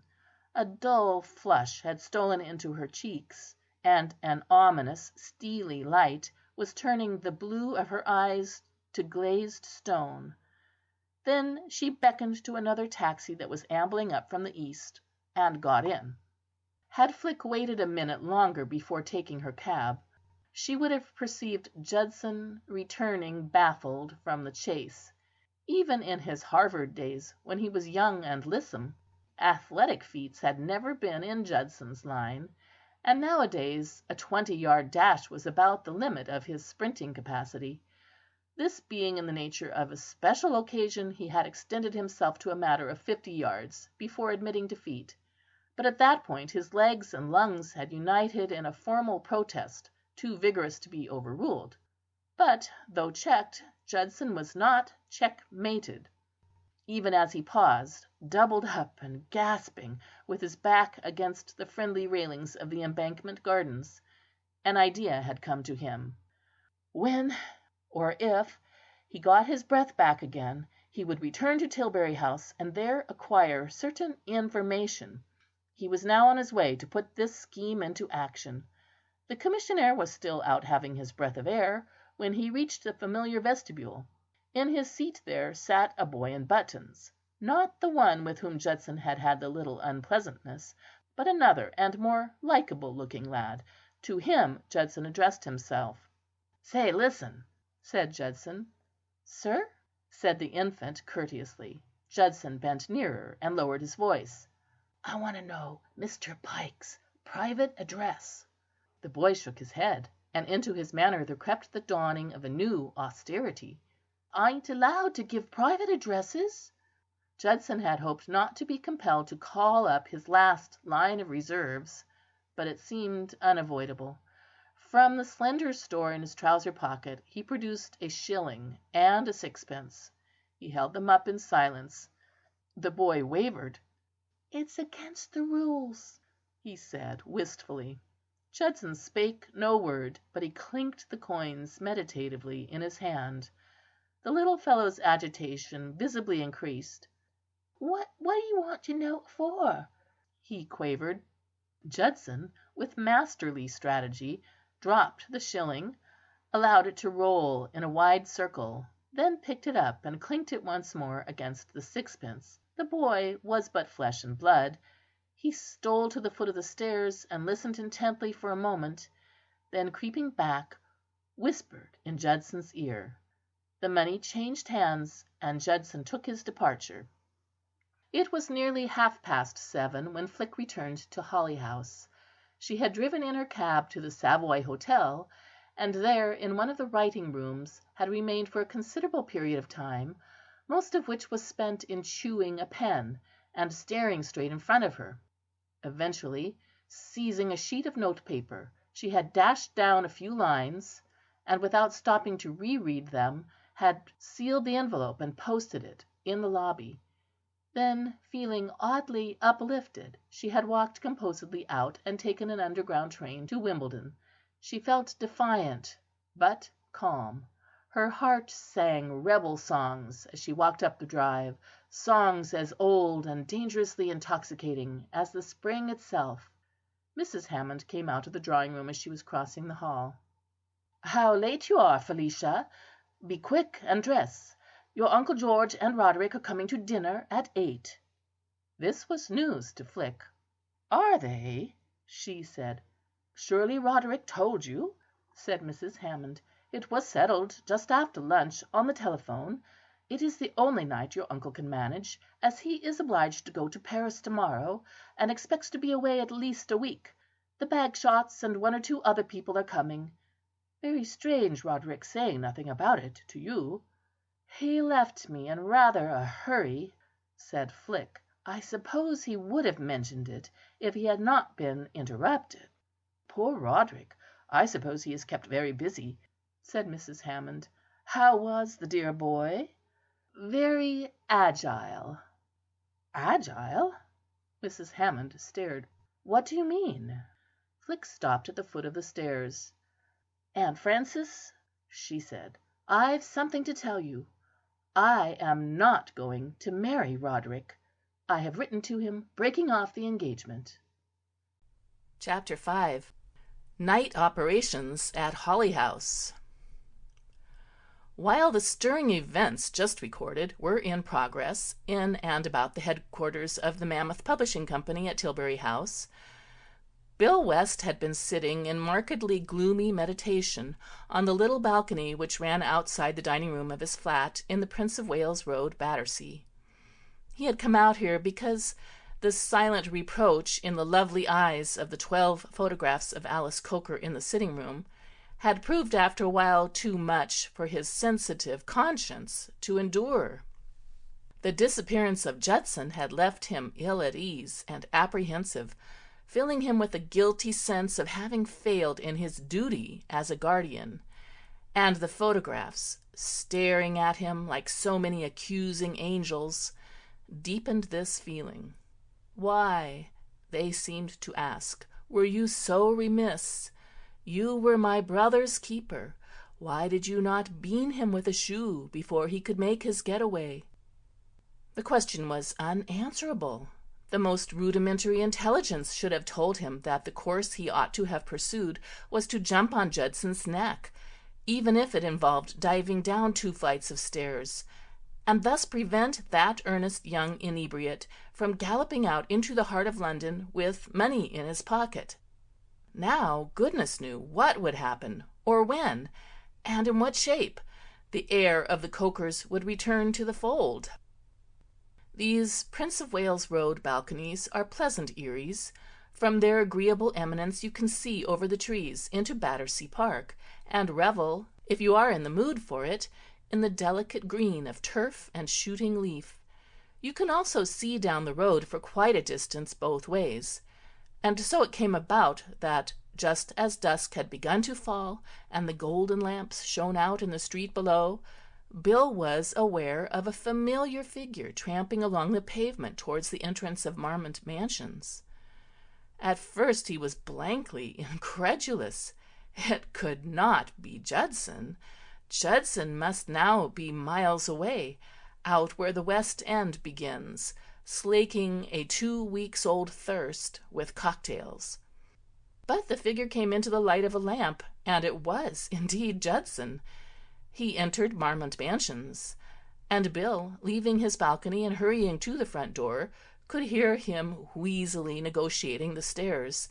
The flat was on the 5th floor, and there was no lift. two facts of which Judson had frequently and vehemently complained. He arrived now, puffing painfully, and for a space was deaf to Bill's reproaches. "Eh?" he said, eventually, a little restored. "I said, so here you are," observed Bill, selecting for repetition one of the milder of his recent remarks. Judson led the way into the sitting-room, where he sank down on the sofa, and, as Bill had done earlier in the afternoon, removed his shoes. "Nail or something," he explained. "You're a nice chap," said Bill, returning to the attack. Judson was defiant and unashamed. "As a matter of fact," he replied stoutly, "I haven't had even one. To start with, I find that in this infernal country the saloons don't open till midnight, or some ghastly hour, so I couldn't get a drink at first, and after that I was too busy." "Too busy to get a drink?" cried Bill. He followed his friend, bewildered. Judson had risen from the sofa and proceeded to his bedroom, where he now began to put on another and more congenial pair of shoes. "Too busy to get a drink?" repeated Bill. "Well, too preoccupied," said Judson. He poured out a basin of water, washed his travel-stained face and hands, and moving to the mirror, brushed his hair. "I've had a very disturbing afternoon, Bill, old man." "How much money have you got on you?" "Never mind about money, old fellow," said Judson, waving aside the tactless question. "I want to tell you about my disturbing afternoon." He lit a cigarette and returned to the sitting-room. "Can only stop a minute, Bill," he said. "Got to go out again in a second." Bill laughed a frosty laugh. "Any old time you go out." "Must," said Judson. "Matter that affects my honor. Got to see a fellow and have justice done me." "You don't want justice done you," said Bill, beginning to doubt his friend's professions of abstinence. There was a wild look in Judson's eye, and his manner was peculiar. "If they started doing justice to you, you'd be in the penitentiary." Judson drew pensively at his cigarette. He seemed not to have heard this opprobrious remark. "Most disturbing afternoon," he continued. "You ever read a paper called Society Spice, Bill, old man?" "No. What about it?" "Only this," responded Judson. "There's a piece in it this week saying that it was Toddy Van Ryter who founded the Fifth Avenue Silks. Toddy Van Ryter!" A spine-chilling laugh escaped him. "You know as well as I do, Bill, old man, that a poor fish like Toddy wouldn't have been able to hit on an idea like that in a million years. I was the little guy that founded those silks, and I'm not going to have all England thinking I wasn't." "Toddy Van Ryter!" sneered Judson. "I ask you, Toddy?" The cigarette burned his fingers, and he threw it into the grate. "I read that while I was on a train in the subway, and I went straight to the place where the rotten rag was published and asked to see the editor. Fellow must have a guilty conscience, because he refused to see me. And when I cornered him on the street a bit later, he just shot into a cab and streaked off. But I was too smart for him," said Judson with a hard chuckle. "It will be a cold day when any pie-faced scandal-sheet buzzard can make a monkey out of me. I got his home address. I'm going right now to see him and insist on an apology and retraction in the next issue." "You aren't going to do anything of the sort." "I am, believe me." Bill tried an appeal to his reason. "But what does it matter if the man did say Toddy founded the silks?" "What does it matter?" Judson's eyes grew round. He stared at Bill as if questioning his sanity. "What does it matter? Do you think I'm going to have the whole of Europe believing a thing like that? Not while I have my strength. I suppose if you were Marconi, you'd take it lying down if people went about saying you hadn't invented the wireless. Well, mustn't waste time sitting here. See you later." 6 photographs on the mantelpiece gazed at Bill pleadingly. 3 on the whatnot, 2 on the console table, and 1 on a bracket near the door, caught his eye and urged him to be firm. "Where does this society spice man live?" he asked. "Number 7 Litterdale Mansions, Sloane Square," said Judson promptly. He had no need to consult the back of the envelope in his breast pocket, for the address was graven upon his heart. "I'm going there now." "You aren't going there or anywhere," said Bill firmly, "without me." What do you think?" he choked. "What do you think she would say if I let you run about all over London getting into trouble?" Judson followed his sweeping hand in the direction of the mantelpiece, but showed little emotion. Too few brothers in this world are capable of being melted by a sister's photograph. But though he appeared unimpressed by the thought of Alice and her possible concern, a certain bias towards Prudence did seem to enter his mind. "Not a bad idea your coming too," he admitted. "Quite likely fellow may turn nasty. Then you could sit on his head while I kicked him in the slats. Only way with these birds. Treat 'em rough." Bill was cold to this outline of policy. "There isn't going to be any rough stuff," he said firmly, "and you aren't going to butt in and start anything. You will leave the whole business to me. This sort of affair needs a man with a calm, clear mind. I want you to understand right from the beginning that I am handling this. You stay in the background and leave me to do the talking. No violence." "Not if he doesn't turn nasty. If he does," said Judson, "we will form a wedge and sail in and disembowel the mutt." "He won't turn nasty. Why should he? He will probably be only too glad to correct an error in his paper." "He'd better be," said Judson grimly. The descent through the roof of Holly House and subsequent explosion on the drawing-room carpet of a large bomb would doubtless have caused a certain excitement and dismay among the inmates of that fair home, but such consternation could hardly have been more marked than that which had followed Flick's announcement that she had broken off her engagement to Roderick Pike. Sir George, arriving in a luxurious limousine a few minutes after the blow had fallen, was in nice time to join the commission appointed by his sister to inquire into and examine the tragedy. "She gives no reason," wailed Mrs. Hammond for the 10th time. For once in her masterly life this great woman was completely unnerved. Any ordinary disaster she might have coped with, but this was too shattering. The ghastly suddenness of it was perhaps its most appalling feature. No warning, no shadow of a warning had preceded the blow.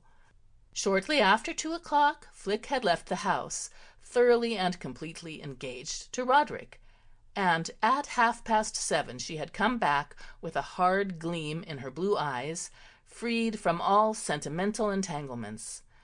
And that was all that Mrs. Hammond or anybody knew, for Flick, as she was now remarking for the 11th time, gave no reason. In addition to being terrible, the thing was achingly mysterious, and quite half of Mrs. Hammond's exasperation and fury was due to the fact that she was being excluded from sharing in a secret. She raged impotently, and when Sir George was ushered in by Wace, the butler, demurely grave as only a butler can be when something is up above stairs, she had just snubbed the unfortunate Sinclair rather ferociously for the second time in 3 minutes. Upon receipt of this second rebuff, Sinclair Hammond had withdrawn from the discussion. As a rule, so long as people did not interrupt him when he was writing, or attribute to Basius Secundus sentiments which had actually been uttered by Aristides of Smyrna, it was not easy to ruffle Sinclair Hammond.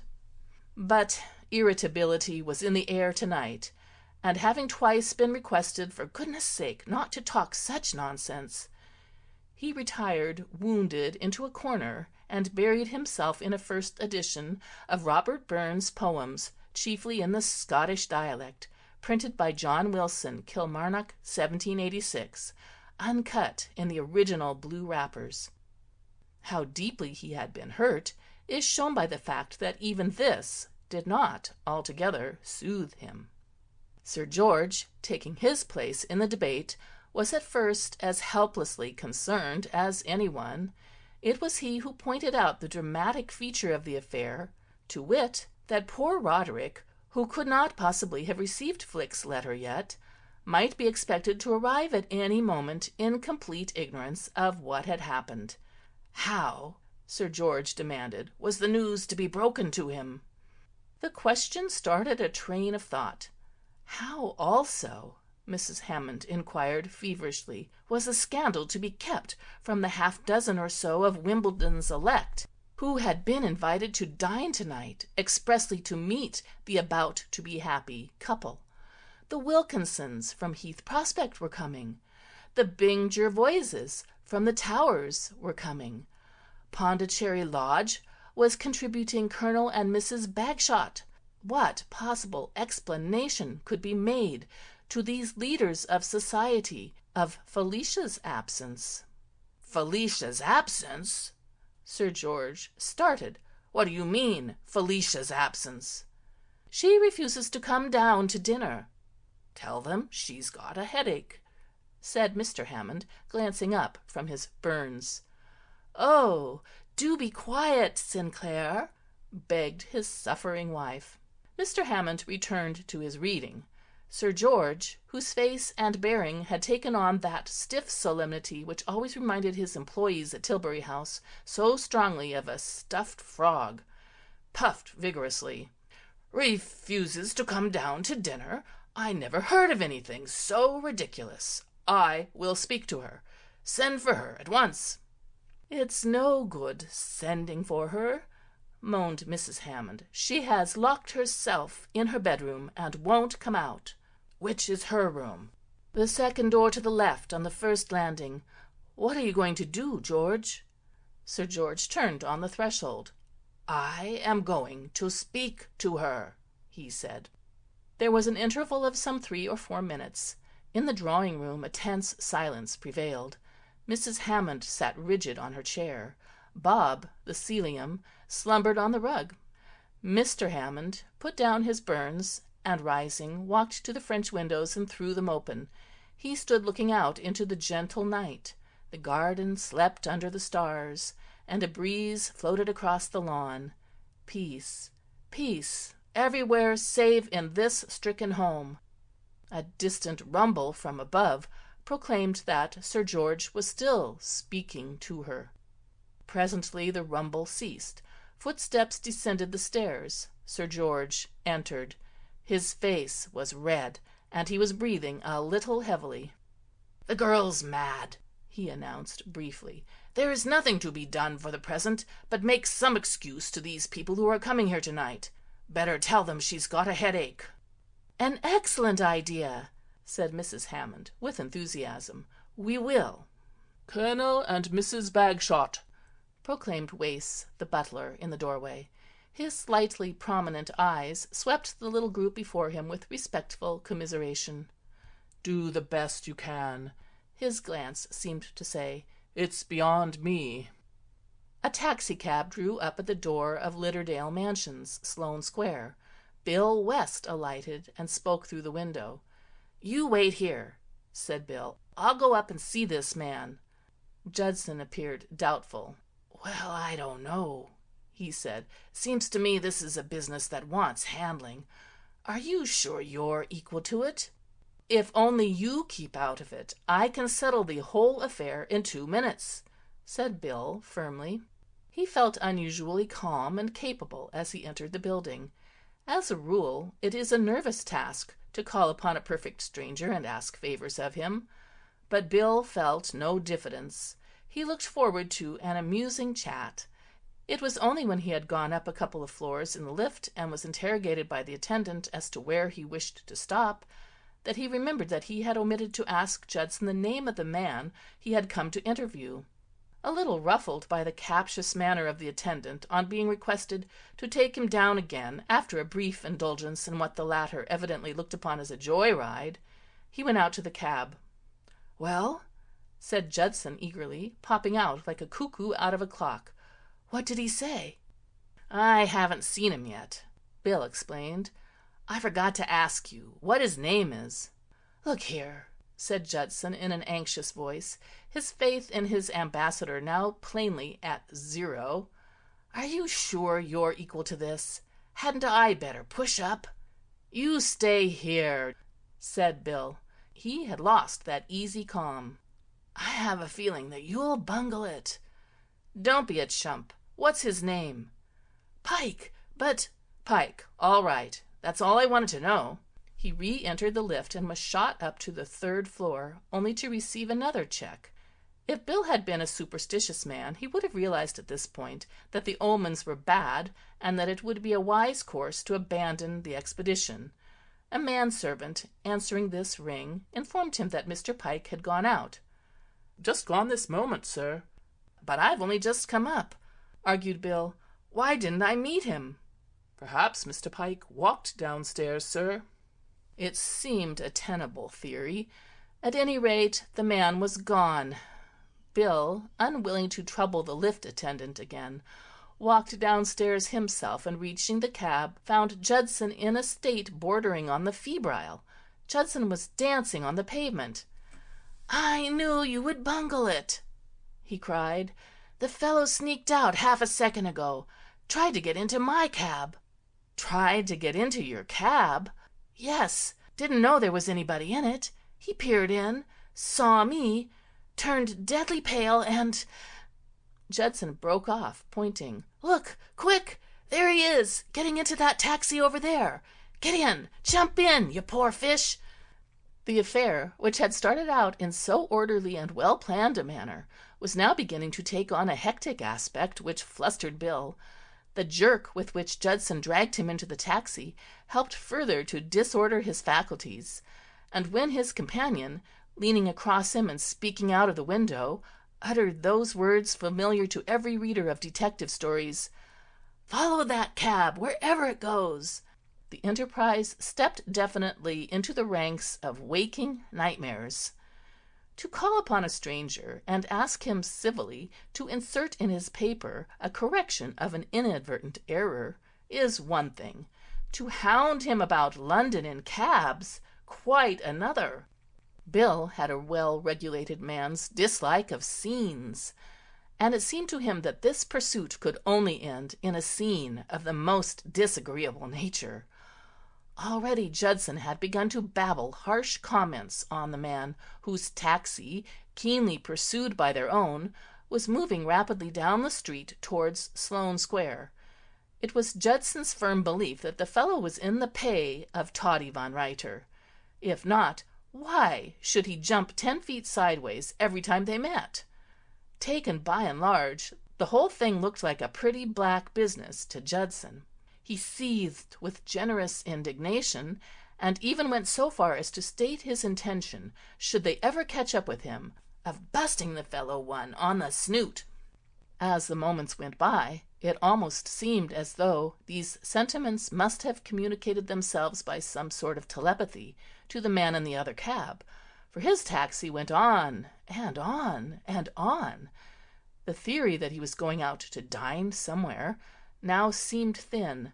Would any diner out dine so far out as this?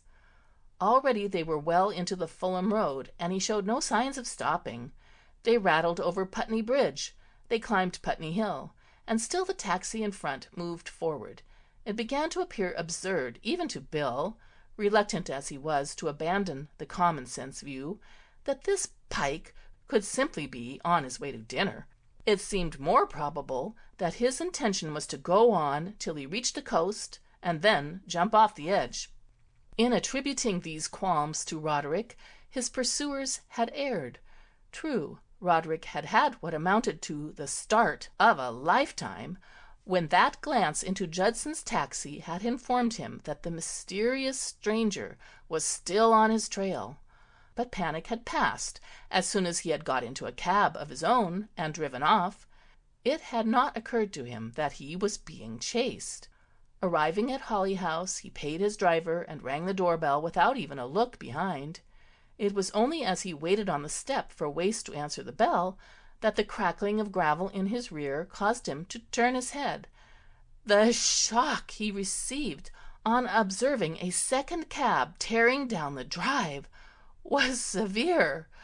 A faint hope that this might be a peaceful cab containing blameless dinner guests of his Aunt Frances vanished as he perceived Judson's inflamed face protruding from the right-hand window. He lunged desperately at the bell again and waited for Wace, as the Duke of Wellington in another crisis had waited for Blücher. The cab stopped. From one door Judson shot out, from the other Bill.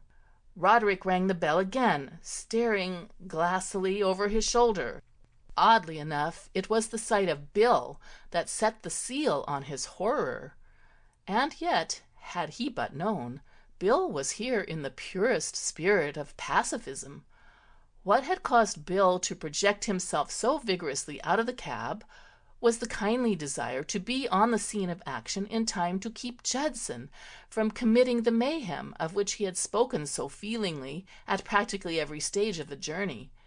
Bill was the wise, cool, clear-headed man who was there to stop any violence.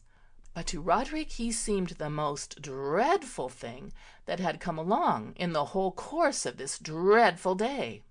Judson, so held Roderick, was bad enough. He was pretty scared of Judson. But about Judson there was this consoling feature, that he had a certain weediness, a lack of thews and sinews. With Judson, a fellow, if driven into a corner, might possibly cope. But Bill was quite another matter. A man cannot fulfill the exacting duties of left tackle on a Harvard football team without having a fairly impressive physique. No mere amiability or charm of manner will fit him for the post. He must be equipped with India-rubber legs, a chest like an icebox, and the shoulders of a prize-fighter. These qualifications Bill possessed. He stood 5'11" in his socks, and weighed on the hoof 193 pounds, and Roderick, watching him bound up the drive, unhesitatingly cast him for the role of star in this murder scene. The consequence was that when Bill reached the steps just as Wace opened the door, Roderick, trapped and desperate, saw nothing for it but to sell his life dearly. Whirling his stick madly in the air, he brought it down with a solid whack on Bill's head. Bill, totally unprepared for anything of this kind, tripped and fell.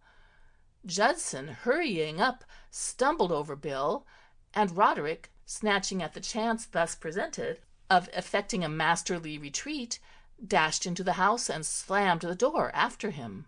Of all the things calculated to modify a wise, cool, clear-headed outlook on life, few are more effective than a brisk buffet on the skull from a heavy stick. In this case, the blow was rendered all the more powerful by the striker's terror, and Bill's hat having fallen off in his sprint down the straight, there was nothing to break the force of it.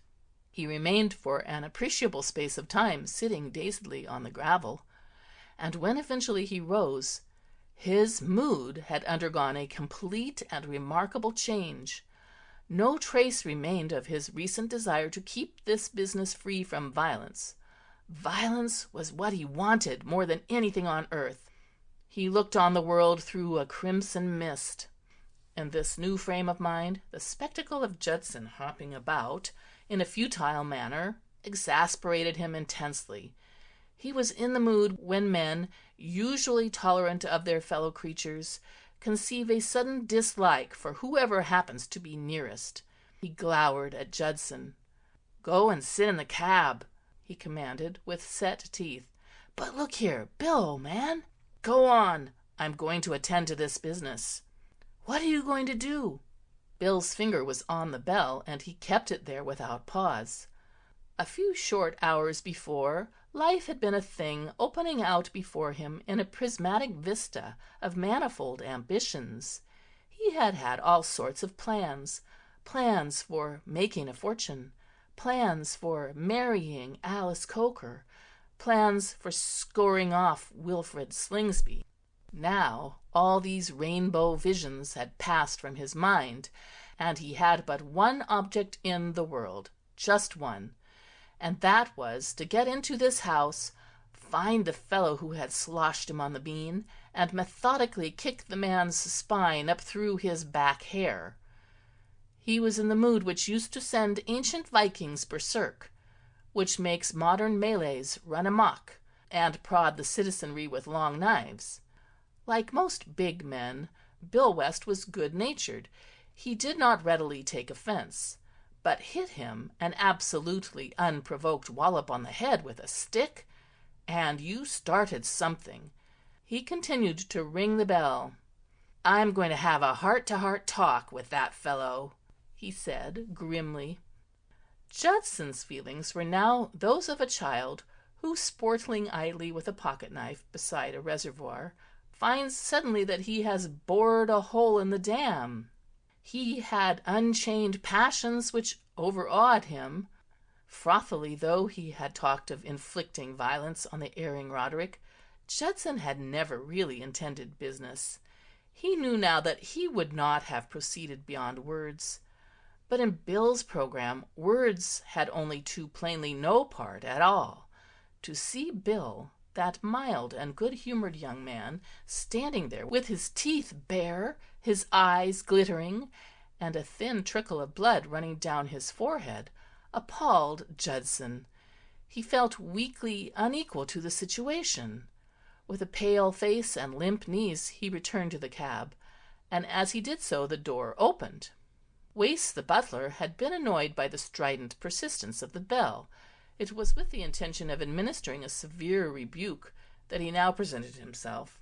But the words he had framed were never uttered. Something large and solid brushed Wace out of the way, and staggering back he saw a big man without a hat careering along the hall in the direction of the drawing-room. "Hi!" he said feebly. The intruder paid no attention. He had stopped for an instant as if uncertain of his destination, but now a burst of voices from behind the door put him on the scent. His fingers closed on the handle. "Hi!" said Wace again. "Stop!" Bill did not stop. He plunged on into the drawing-room. The drawing-room was full of men and women dressed and eager for the feast. Here Mr. Wilkinson of Heath Prospect chatted about the weather to Mrs. Hammond. There Mrs. Bing Jervois of the Towers spoke to her host of new plays. Colonel Bagshot was drinking sherry and entertaining Mrs. Wilkinson with an account of his most recent passage of arms with the local council. Sir George and Mr. Bing Jervois were talking politics. Roderick, a solitary figure attached to no group, stood by the open window. Into this refined gathering Bill charged like a ravening wolf, and Roderick, turning with the others at the sound of the opening door, and catching sight of his ghastly face, acted promptly. This was the fourth time to-day that he had felt the imperative need of flight from forces beyond his control, and nimble though he had shown himself on each of the previous occasions, his movements then had been leaden-footed compared with the turn of speed which he exhibited now. He shot out into the garden like a cannon-ball, with Bill in close attendance. The young need careful handling. Into the life of the most docile and well-regulated girl there comes crises where only tact and sympathy can avert disaster. And ever since Flick Sheridan had made her momentous announcement respecting Roderick, tact and sympathy had been very notably absent from the attitude of her immediate circle.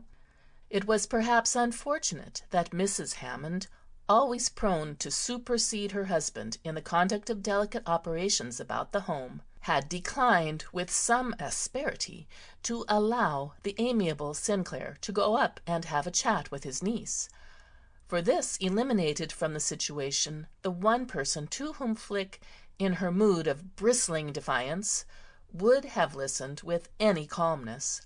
Instead of a gentle talk with Uncle Sinclair, Flick had been plunged into a battle royal with her Aunt Frances, a contest which had left her, though undefeated, badly shaken. And immediately on top of this had come Sir George's brief address through the locked door. At about the time when the cab of Roderick and that of Bill and Judson were toiling up Putney Hill, she was seated on her bed, staring into the future. It was not a very agreeable future for any girl to look at, certainly not a girl who, like Flick, was of a quick and gallant spirit, and had always held herself to be the captain of her soul. It was a future filled with wrangling arguments, cold, hurt silences, a never-ending strain. Never-ending, that is to say, unless she meekly yielded and consented to marry Roderick. And at the thought of marrying Roderick, Flick's teeth clicked together and she blinked rebelliously. Nothing should ever induce her to marry Roderick. She loved Bill West. Uncle Sinclair had spoken flippantly about juvenile romances, but that extraordinary meeting with Bill this afternoon had shown her that these were not things to jest about. They were beastly solid facts that hurt you indescribably. Oh, she knew how absurd it was of her. She knew that Bill was in love with some starry-eyed cat of a girl out in America, and wouldn't look at her anyway. But that made no difference. If she couldn't have Bill, she wouldn't have anyone, least of all Roderick, who jumped into cabs and left her standing on the pavement at the mercy, for all he knew, of men who looked like Airedale terriers. She jerked up her head with a sudden unconscious movement of defiance and resolution. She had made her decision. The next moment she was opening her bag and feeling in it for the money earmarked earlier in the day for the relief of the distressed Mrs. Matilda Polly. She pulled out the notes and dropped them in a rustling heap on the bed. They made an encouraging display. If she had ever thought of weakening and drawing back, the sight of this money gave her strength. It seemed to her a vast sum, the sort of sum on which a girl of careful habits could face the world indefinitely. And in the distant future, when she had spent all this wealth, there was all the rest of her jewelry to fall back on. She hesitated no longer. She went to cupboards, ransacked drawers. She pulled a suitcase out from under the bed. After a thoughtful interval, devoted to making a selection of the things she could not possibly do without, she packed the suitcase. She scribbled a hasty note in pencil and fastened it to her pincushion. She tore the sheet from the bed and tied knots in it. She attached the sheet to the rail of the bed, dragged the bed to the window, and had just flung the window open when from the garden below there came to her ears a sudden uproar. With a startling abruptness, the quiet night had become filled with noise and shouting. Flick leaned out, deeply interested.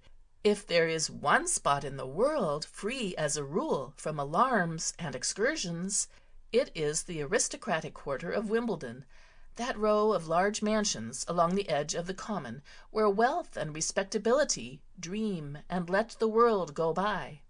In all the 5 years of her residence at Holly House, Flick could recall no event of any description that had even bordered on drama. Yet now, if she could believe the evidence of her ears, drama was stalking abroad in the night as nakedly as in the more vivacious portions of Moscow. Dark figures were racing about on the lawn. Voices shouted hoarsely. She could detect the deep bay of Colonel Bagshot of Pondicherry Lodge, the shriller yapping of Mr. Bing Jervois of the Towers. Her Uncle George was bawling to somebody to fetch a policeman. Flick forgot her troubles in the thrill of these amazing goings-on. She leaned farther out of the window, annoyed by the fact that her vision was much impeded by the roof of a sort of outhouse immediately below her window. A few moments before she had been extremely grateful to Providence for having supplied this outhouse roof as an aid to her escape, but now she resented its presence. The spirit of youth called to her not to miss a bit of this, for it was good, and she chafed to think that she was missing practically all of it. The shouts increased in volume. The flying figures continued to fly. Then suddenly there echoed through the night a tremendous splash. Even an onlooker whose view was cut off by an outhouse roof could interpret the inner meaning of this, and Flick understood it instantly. Somebody had fallen into the pond. She hoped it was her Uncle George. It was her Uncle George, and he made his own personal needs so manifest in a vigorous speech from the depths that the pursuit ceased on the instant, and all present rallied round to lend him aid and comfort. All except Bill. Bill was otherwise occupied. Retired altogether now from the maelstrom of activity on the lawn, he was crouching in the shadow of a large bush, reviewing his position. The first fine frenzy that had carried Bill through the front door into the drawing-room and through the French windows of the drawing-room out into the garden in pursuit of Roderick had kept him going nicely for perhaps 2 minutes. At the end of that time, the folly of chasing people about strange gardens in the dark was brought home to him in no uncertain manner by a wheelbarrow left by Gardener John in the shadows at the edge of the lawn. It was a low, underslung wheelbarrow, quite invisible in the gloom, and he had dived over it with a shattering bump, which gave him a momentary impression that Wimbledon and neighbourhood had been convulsed by an earthquake. A young man less accustomed to falls on the football field might have lain there indefinitely, but Bill staggered dizzily to his feet, and it was at this point that he discovered that the fever of the chase had completely left him. As he stood there, dazedly wishing himself elsewhere, he perceived that the whole aspect of the world had undergone another change. A moment before it had been a roomy place with nobody in it but Roderick and himself, but now there appeared to be people everywhere. Large though the garden was, it seemed uncomfortably crowded, and the chase, which had started out as a straight issue between himself and Roderick, had become quite a public affair. The thing had developed into a sort of Walpurgis night. Phantoms whizzed to and fro. Demon voices bellowed advice and threats. An unseen dog was barking its head off. Bill was appalled by his position. That is the worst of berserk moods. They lure you into stupendous acts of imbecility, and then coolly abandon you to extricate yourself as best you can. A chilly remorse flooded over him. He saw now where his initial mistake had lain. He ought to have taken from the start an attitude altogether more dignified and formal. Instead of charging into the house of a complete stranger, breathing fire through his nostrils, and seeking whom he might devour, he should have gone quietly away, and on the morrow approached some good lawyer, with a view to bringing suit against the man Pike for assault and battery. Not having taken this prudent course, he was, he ruefully admitted, in a distinctly unpleasant hole. The descent of Sir George into the goldfish pond had given him a respite, but it was plain that it was not to last long. A nasty spirit of vindictiveness prevailed in the enemy camp, and voices were urging once more that the police be summoned. He must get out of this infernal garden, and that right speedily before they started to make a systematic search. Unfortunately, it was only too clear that to leave the garden now he would have to fight his way out, for already people were shouting to other people to guard the exits. The task that lay immediately before him was to find some nook, some haven, some retired spot where he might hope to avoid discovery. The night, as mysteriously happens when we stay out in it for any length of time, had now become appreciably lighter. Objects previously hidden began to reveal themselves, and among them was a sort of outhouse place that stood against the wall of the building, some 6 feet from the bush in which he was lurking. Only a fraction of a second passed between the sighting of this outhouse by Bill and his realization that here, if anywhere, safety lay. The entire strength of the company appeared to have their attention concentrated at the moment on the goldfish pond, from which proceeded squashy sounds, as of some solid body being gaffed and hauled ashore. Bill seized his opportunity with the promptitude of a strategist. Sliding softly out of his bush, he heaved himself in one scrabbling leap onto the outhouse roof, and lay there motionless. Nobody appeared to have observed him. A detachment of the enemy forces moved across the lawn and passed beneath him, Sir George walking squelchily in their sympathetic midst. The others, calling to one another at intervals, were prowling about, beating the bushes. But nobody thought of examining roofs, and after a lapse of time which might have been 10 minutes or 10 hours, the pursuit finally sagged away to nothingness.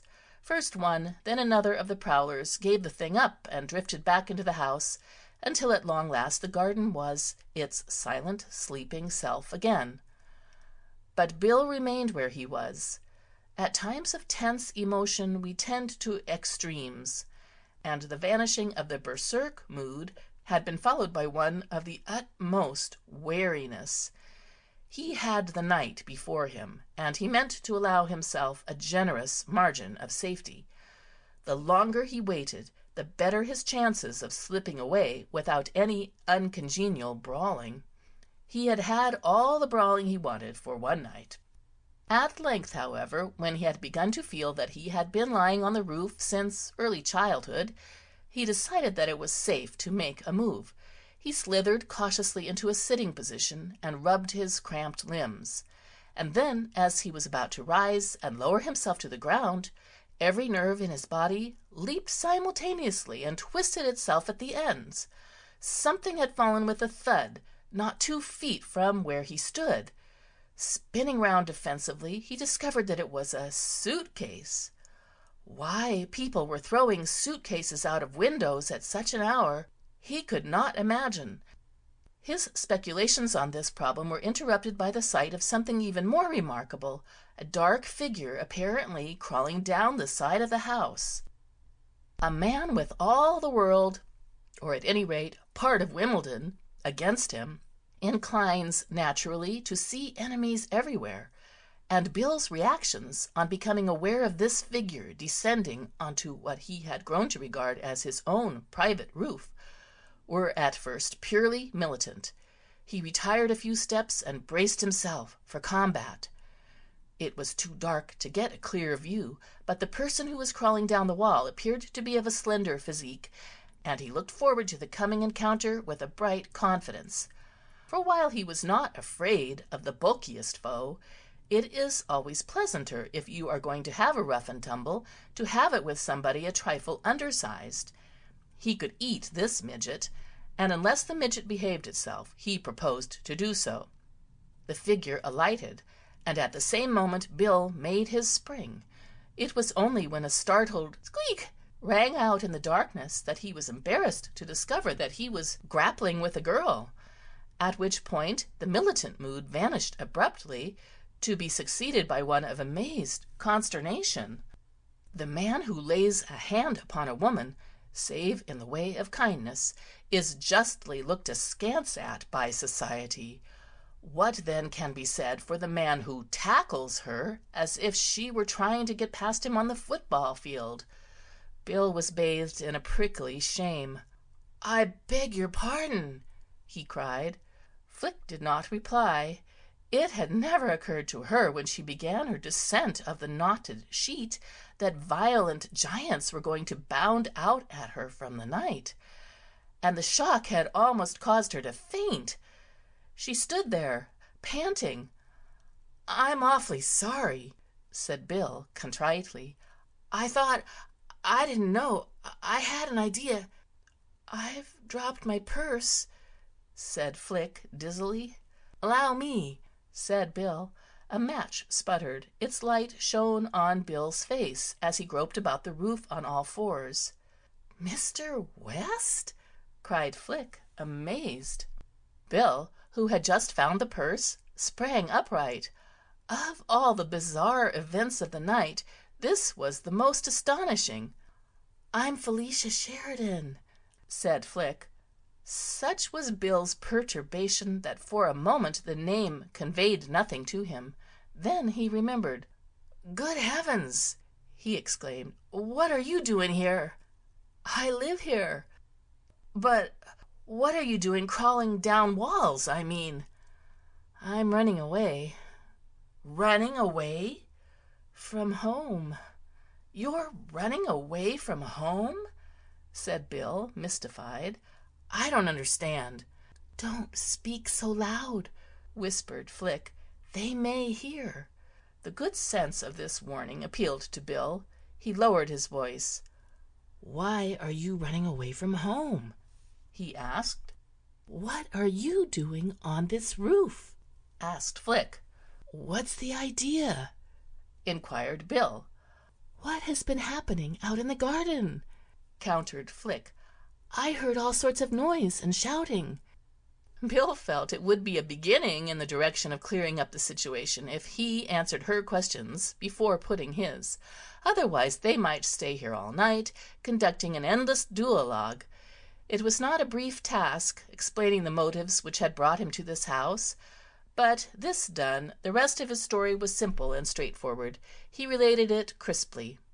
"The man biffed me over the head with a stick," he concluded, "and after that nothing in the world seemed to matter except getting in here after him. It was a crazy thing to do, of course. I see that now. But it seemed a darn good idea at the time." "Biffed you over the head with a stick?" said Flick, marveling. "Who hit you with a stick?" "This fellow. Pike, his name is." "Roderick." "No, Pike." "His name," said Flick, "is Roderick Pike. That's why I'm running away." This struck Bill as a non sequitur. Women do eccentric things, but surely the most temperamental girl would hardly leave her home simply because a man's name was Roderick Pike. "They wanted me to marry him." Bill's mystification vanished. He shuddered with sympathetic horror. A moment before he had been conscious of a certain disapproval of Flick's scheme of running away from home, and had intended, when the opportunity presented itself, to try to dissuade her. But this piece of news altered the whole aspect of the matter. Naturally she was running away. Anybody would. No lengths to which a girl could go to avoid marrying the bounder who had biffed him with a stick appeared extreme to Bill. There and then he executed a complete change of attitude, and was now wholeheartedly in favor of the project, and resolved to do all that in him lay to push it along. "Marry that blighter?" he exclaimed incredulously. "Of course, in some ways he's quite nice." "He is not," said Bill vehemently, and passed a gingerly hand over his corrugated skull. To his sensitive imagination the lump under his hair seemed to stick up like a mountain peak. "Well, I'm not going to marry him anyway," said Flick, "so the only thing to do is to run away. The trouble is," she said ruefully, "I don't in the least know where to go." "Your best plan is to come back with me to Marmont Mansions," said Bill. "We can talk it over quietly there, and decide on something." "I suppose that is best." "We certainly can't stay on this roof. Any moment somebody may come along and find us." Flick betrayed some agitation. "I wonder if it's safe to try to get away." "There seems to be nobody in the garden." "I can't hear anybody. I suppose they've all gone in to dinner. There was a dinner party on tonight, and I know Colonel Bagshot, for one, wouldn't want to wait too long for his food, whatever had been happening. What do you suppose the time is?" I haven't an idea. It must be long past 8. It was nearly that when I got here." "I tell you what," said Flick. "You jump down and creep round the house till you get to the front door.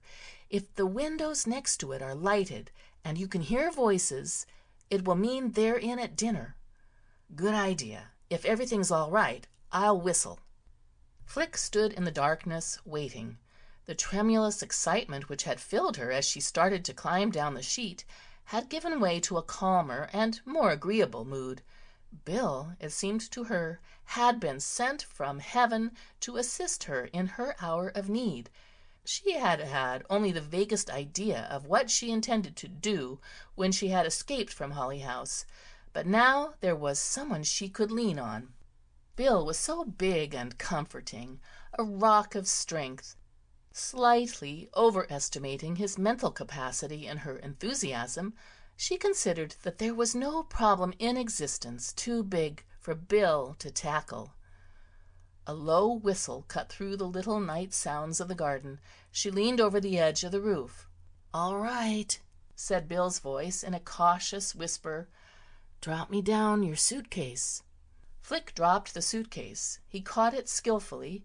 She lowered herself over the roof and was seized by a strong pair of hands and deposited gently on the ground. "They're all in at dinner," said Bill. "Shall we get out by the front, or do you know a better way?"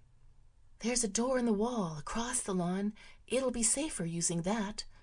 They crept cautiously across the lawn. Something small and white snuffled in the darkness. Flick stooped with a little cry. "Bob!" She rose with a dog in her arms. For the first time a sense of bereavement swept over her. "Oh, I can't leave Bob." "Bring him along," said Bill. Flick's heart swelled with adoration for this godlike man who made no difficulties, raised no chilling obstacles or objections. She choked. Bob, who had had a great night so far and approved of the way things were shaping, licked her face frantically as they passed through the door. The latch, closing behind her, clicked a brief farewell. Holly House was a thing of the past. Flick stood in the road with the world before her. "All right?" said Bill understandingly. "Quite all right, thanks," said Flick, but in a voice that shook a little. Bill stood with his back against the mantelpiece of his sitting room and smoked a thoughtful pipe. He was glad to be safe once more in the castle-like seclusion of Marmont Mansions. Apart from the spiritual relief of being several miles away from the house from which he had, probably quite illegally, helped a young girl to escape, there was the bodily comfort of being warm again. Almost immediately after the exodus from Holly House, the mellowness of the night had changed to a raw chill, aided and abetted by a penetrating wind that sprang up from the east, and they had had to walk a shivering mile before they found a cab. Now they were home, the fire was blazing, and everything was jolly. He looked down at Flick. She was lying back in an armchair with her eyes closed, Bob the Celium slumbering on her lap. The sight of her did something to diminish Bill's sense of well-being. And yet, mysteriously, at the same time it seemed to make it deeper. It was as if two conflicting voices spoke simultaneously in Bill's subconscious, one saying, "You poor impulsive ass, what have you let yourself in for?" The other, "It makes the old home look very cozy, does it not? A girl sitting in an armchair with her hat off and a dog in her lap?" He weighed the contending claims of these two voices. Most certainly there was much in what the first voice said. Not legally, perhaps not even morally, but beyond a doubt romantically, he was responsible for this girl. The gods of high adventure do not permit a young man in the springtime to smuggle a girl away from her home by night, and then bid her a civil good-bye and think no more of her. Bill, as has been repeatedly stated before, was pledged for all eternity to Alice Coker, whose 12 photographs stared down from the mantelpiece, and what not. One might have said a little austerely, But he felt very keenly a bond between himself and Flick. The details of the thing could be thought out later, but about the broad outline there was no argument possible. Here she was, under his charge, and somehow or other he had got to look after her and see that she came to no harm. He managed after a while to quiet the first voice by advancing the suggestion that a girl would not run away from home without some sort of a plan in her mind. And moreover, living in a house of that magnificence, she probably had a large private income. She would be all right, he urged. He then had leisure to listen to the second voice. There was no denying the truth of what the second voice was saying. The presence of Flick did make the place look cozy. She was not Alice Coker, of course, but somehow at the moment the fact did not seem to matter so much. Bill found himself oddly soothed by the mere act of looking at Flick. To attempt to pretend, simply because his whole soul was wrapped up in Alice Coker, that Flick had not a decorative effect on his sitting-room would have been merely foolish. He admitted freely that she had. Indeed, without the slightest disloyalty, of course, he was obliged to own that in such a position her flower-like prettiness had certain advantages over Alice's queenly, and to a diffident man, rather overpowering beauty. The thing turned on a matter of personality. Flick, if one might put it that way, blended gently and harmoniously into the atmosphere of a fellow sitting-room. Whereas there was that about Alice's stupendous loveliness that always seemed to make her hit any place which she entered like a shell bursting in the midst of a fanfare of trumpets. Before Bill could penetrate any further into the depths of analysis, Flick gave a little sigh and sat up. She stared for a moment at her surroundings, as if bewildered. "I couldn't think where I was," she said. "Have I been asleep?" "You did doze off for a minute or two." "How rude of me." "Not at all," Bill assured her. "How are you feeling now?" "Hungry," said Flick. "Starving. I haven't had a bite to eat since lunch." "Good Lord! And I had a very light lunch because it seemed wicked to be stuffing oneself with food when people like Mrs. Matilda Polly hadn't tasted a thing for 3 days. That reminds me, didn't you say that your friend lived here with you? Where is he?" Bill lowered his pipe in sudden consternation. "I'd clean forgotten about Judson," he exclaimed blankly. "Good heavens! He may be running all over London." "When did you see him last?" "When the man Pike whacked me over the head, I told him to go and sit in the cab." "You don't think he's still sitting there?"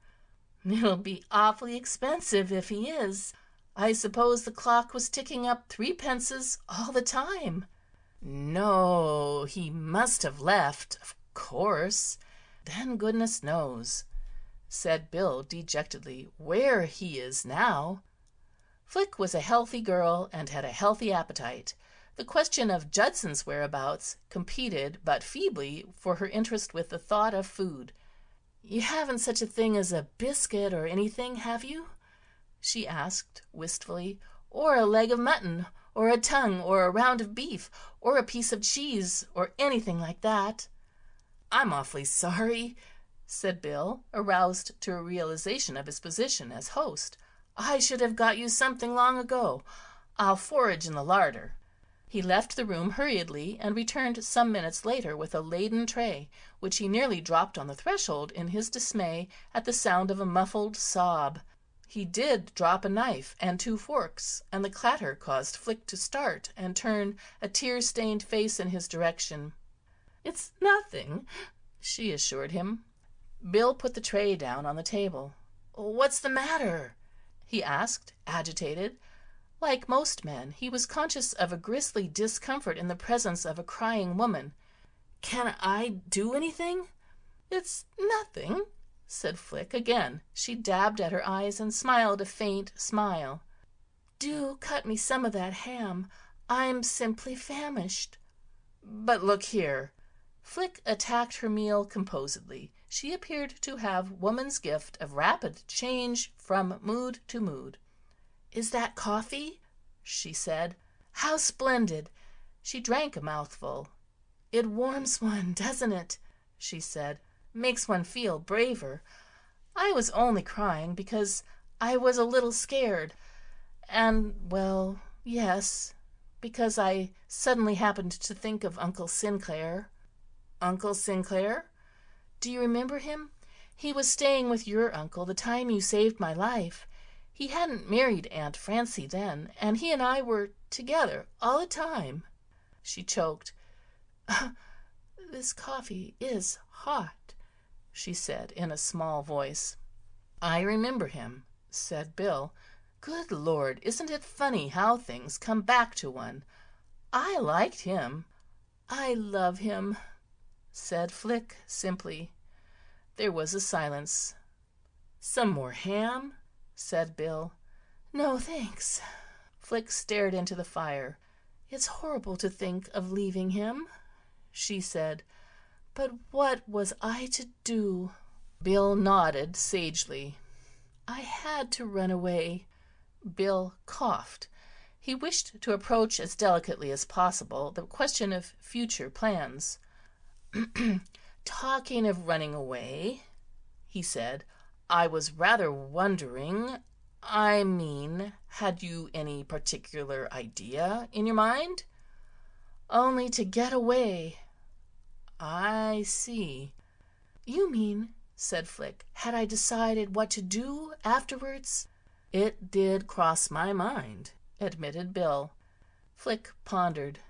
"Do you know," she said, "at the time I don't think I had the slightest notion, but I'm beginning to see now. I think I had better write a letter, don't you? I did leave a sort of note pinned to my pincushion, but that just said I was going away because I wouldn't marry Roderick." "You mustn't on any account marry that chap," said Bill decidedly. He still had a slight headache. "Oh, no, I'm quite determined about that. But I think I'd better write and say that I'll come back if they promise that I needn't marry him." "What made you suddenly find you couldn't go through with it?" asked Bill. "It was something that happened this afternoon. A man came rushing up to him when he was with me on the embankment, and Roderick was so frightened that he leaped into a cab and flew for his life, leaving me on the pavement." "Good Lord!" said Bill. "That must have been Judson." He poured her out another cup of coffee. "I'll tell you exactly what to do," he said. "Write this letter and tell them that if they want you to come back on your conditions, to advertise in the personal column of the Daily Mail. Have you got any money?" "Oh, yes, plenty, thanks." "Then all you have to do is just to stick it out. They'll probably quit in under a week." "I don't know," said Flick doubtfully. "Uncle George and Aunt Francie are frightfully determined people. Uncle George is one of those little square-jawed men who never give way an inch. He was the one who fell into the pond," she said, bubbling reminiscently. "No, really?" said Bill, amused. "He made a pretty good splash, didn't he?" "I've never heard anybody fall into a pond before. I only wish it had been daylight so that I could have seen it." "If it had been daylight," Bill pointed out, "he wouldn't have gone in." "No, there's always something, isn't there?" Flick agreed. She got up. "Well, I certainly feel ever so much better," she said. "I needed that food. I suppose I ought to be going now, though I do hate leaving that fire. Have you ever noticed how cozy a room looks just when you have to leave it?" "Going?" said Bill. "What do you mean?" "Well, I've got to find a room, haven't I? Somewhere to sleep tonight." She looked ruefully at the Celium, who was on the rug gnawing the remains of a chop. "I'm afraid Bob's going to be rather a burden. Do you think a landlady would make a fuss about my having him? They usually own cats, and Bob gets so temperamental when he sees a cat." Bill spoke decidedly. It's absolutely impossible for you to go about trying to find a room at this time of night. Quite out of the question. You must stop here, of course. I'll clear out and intercept Judson when he gets back and take him off somewhere." "But where?" "Oh, I know dozens of places where we can go." "It's awfully kind of you," said Flick, hesitating. "Not a bit of it. We've got an old woman who comes in by the day and does the cooking and so on. When you hear her in the morning, pop your head out and shout at her to bring you breakfast." "It will probably scare her into a fit." "Oh, no, she's a hearty old soul. Well, I'll be saying good night." "Good night, Mr. West." Bill hesitated. "I wish you wouldn't call me Mr. West," he said. "Surely, when you were staying at my uncle's, you used to call me Bill." "I believe I did." She stooped and patted Bob, who rolled an eye up at her but did not discontinue his meal. "And you called me Flick." "Flick!" exclaimed Bill. "So I did. Isn't it funny how one forgets things?" "I'm rather good at remembering things," said Flick. "Well, good night, Flick." "Good night, Bill." "I'll be round in the morning sometime, and then we can discuss what you're going to do." He paused at the door. "By the way," he added, "you've got—" He looked at her suitcase and decided that she probably had. "Good night," he said. "See you tomorrow." "Good night, Bill, and thank you a million times for being so wonderful." "Not at all," said Bill modestly. Bill went downstairs and out into Prince of Wales Road. He began to regret the necessity of having to wait here to intercept Judson. It was a very open question whether Judson, having money in his pocket, would revisit the home many minutes in advance of the morning milk. And meanwhile it was infernally cold. To keep himself warm, Bill began presently to pace up and down the pavement outside the block of flats, and he was still doing this when there slouched through the pool of light cast by a street lamp near the door a wretched, shambling, travel-stained creature with dusty shoes and the beginnings of a cold in its head. It was a heart-rending sneeze, indeed, that first attracted Bill's attention. "Judson!" The figure stopped and leaned wearily against the railings. "Hello, Bill, old man." A groan blended with another sneeze. "Oh, gosh, Bill, I've had one rotten time." "What happened?" Judson mopped his forehead with his handkerchief and spoke for a while of blisters on the soles of his feet. "When you left me," he said, "I sat in the cab for ages, wondering what the deuce you were up to. And then the cabby shoved his head in and wanted to know what the game was. I said, 'Stick around, George. We've got to wait for the gentleman.' Upon which the fellow got very nasty, insisted on having his fare, and I had to cough up. Darn it! Took all the money I had and left me, owing him 3p. He said it didn't matter about the 3p, and drove off with a cheery good night, and I had to hoof it all the way home. All the way home, Bill, old man.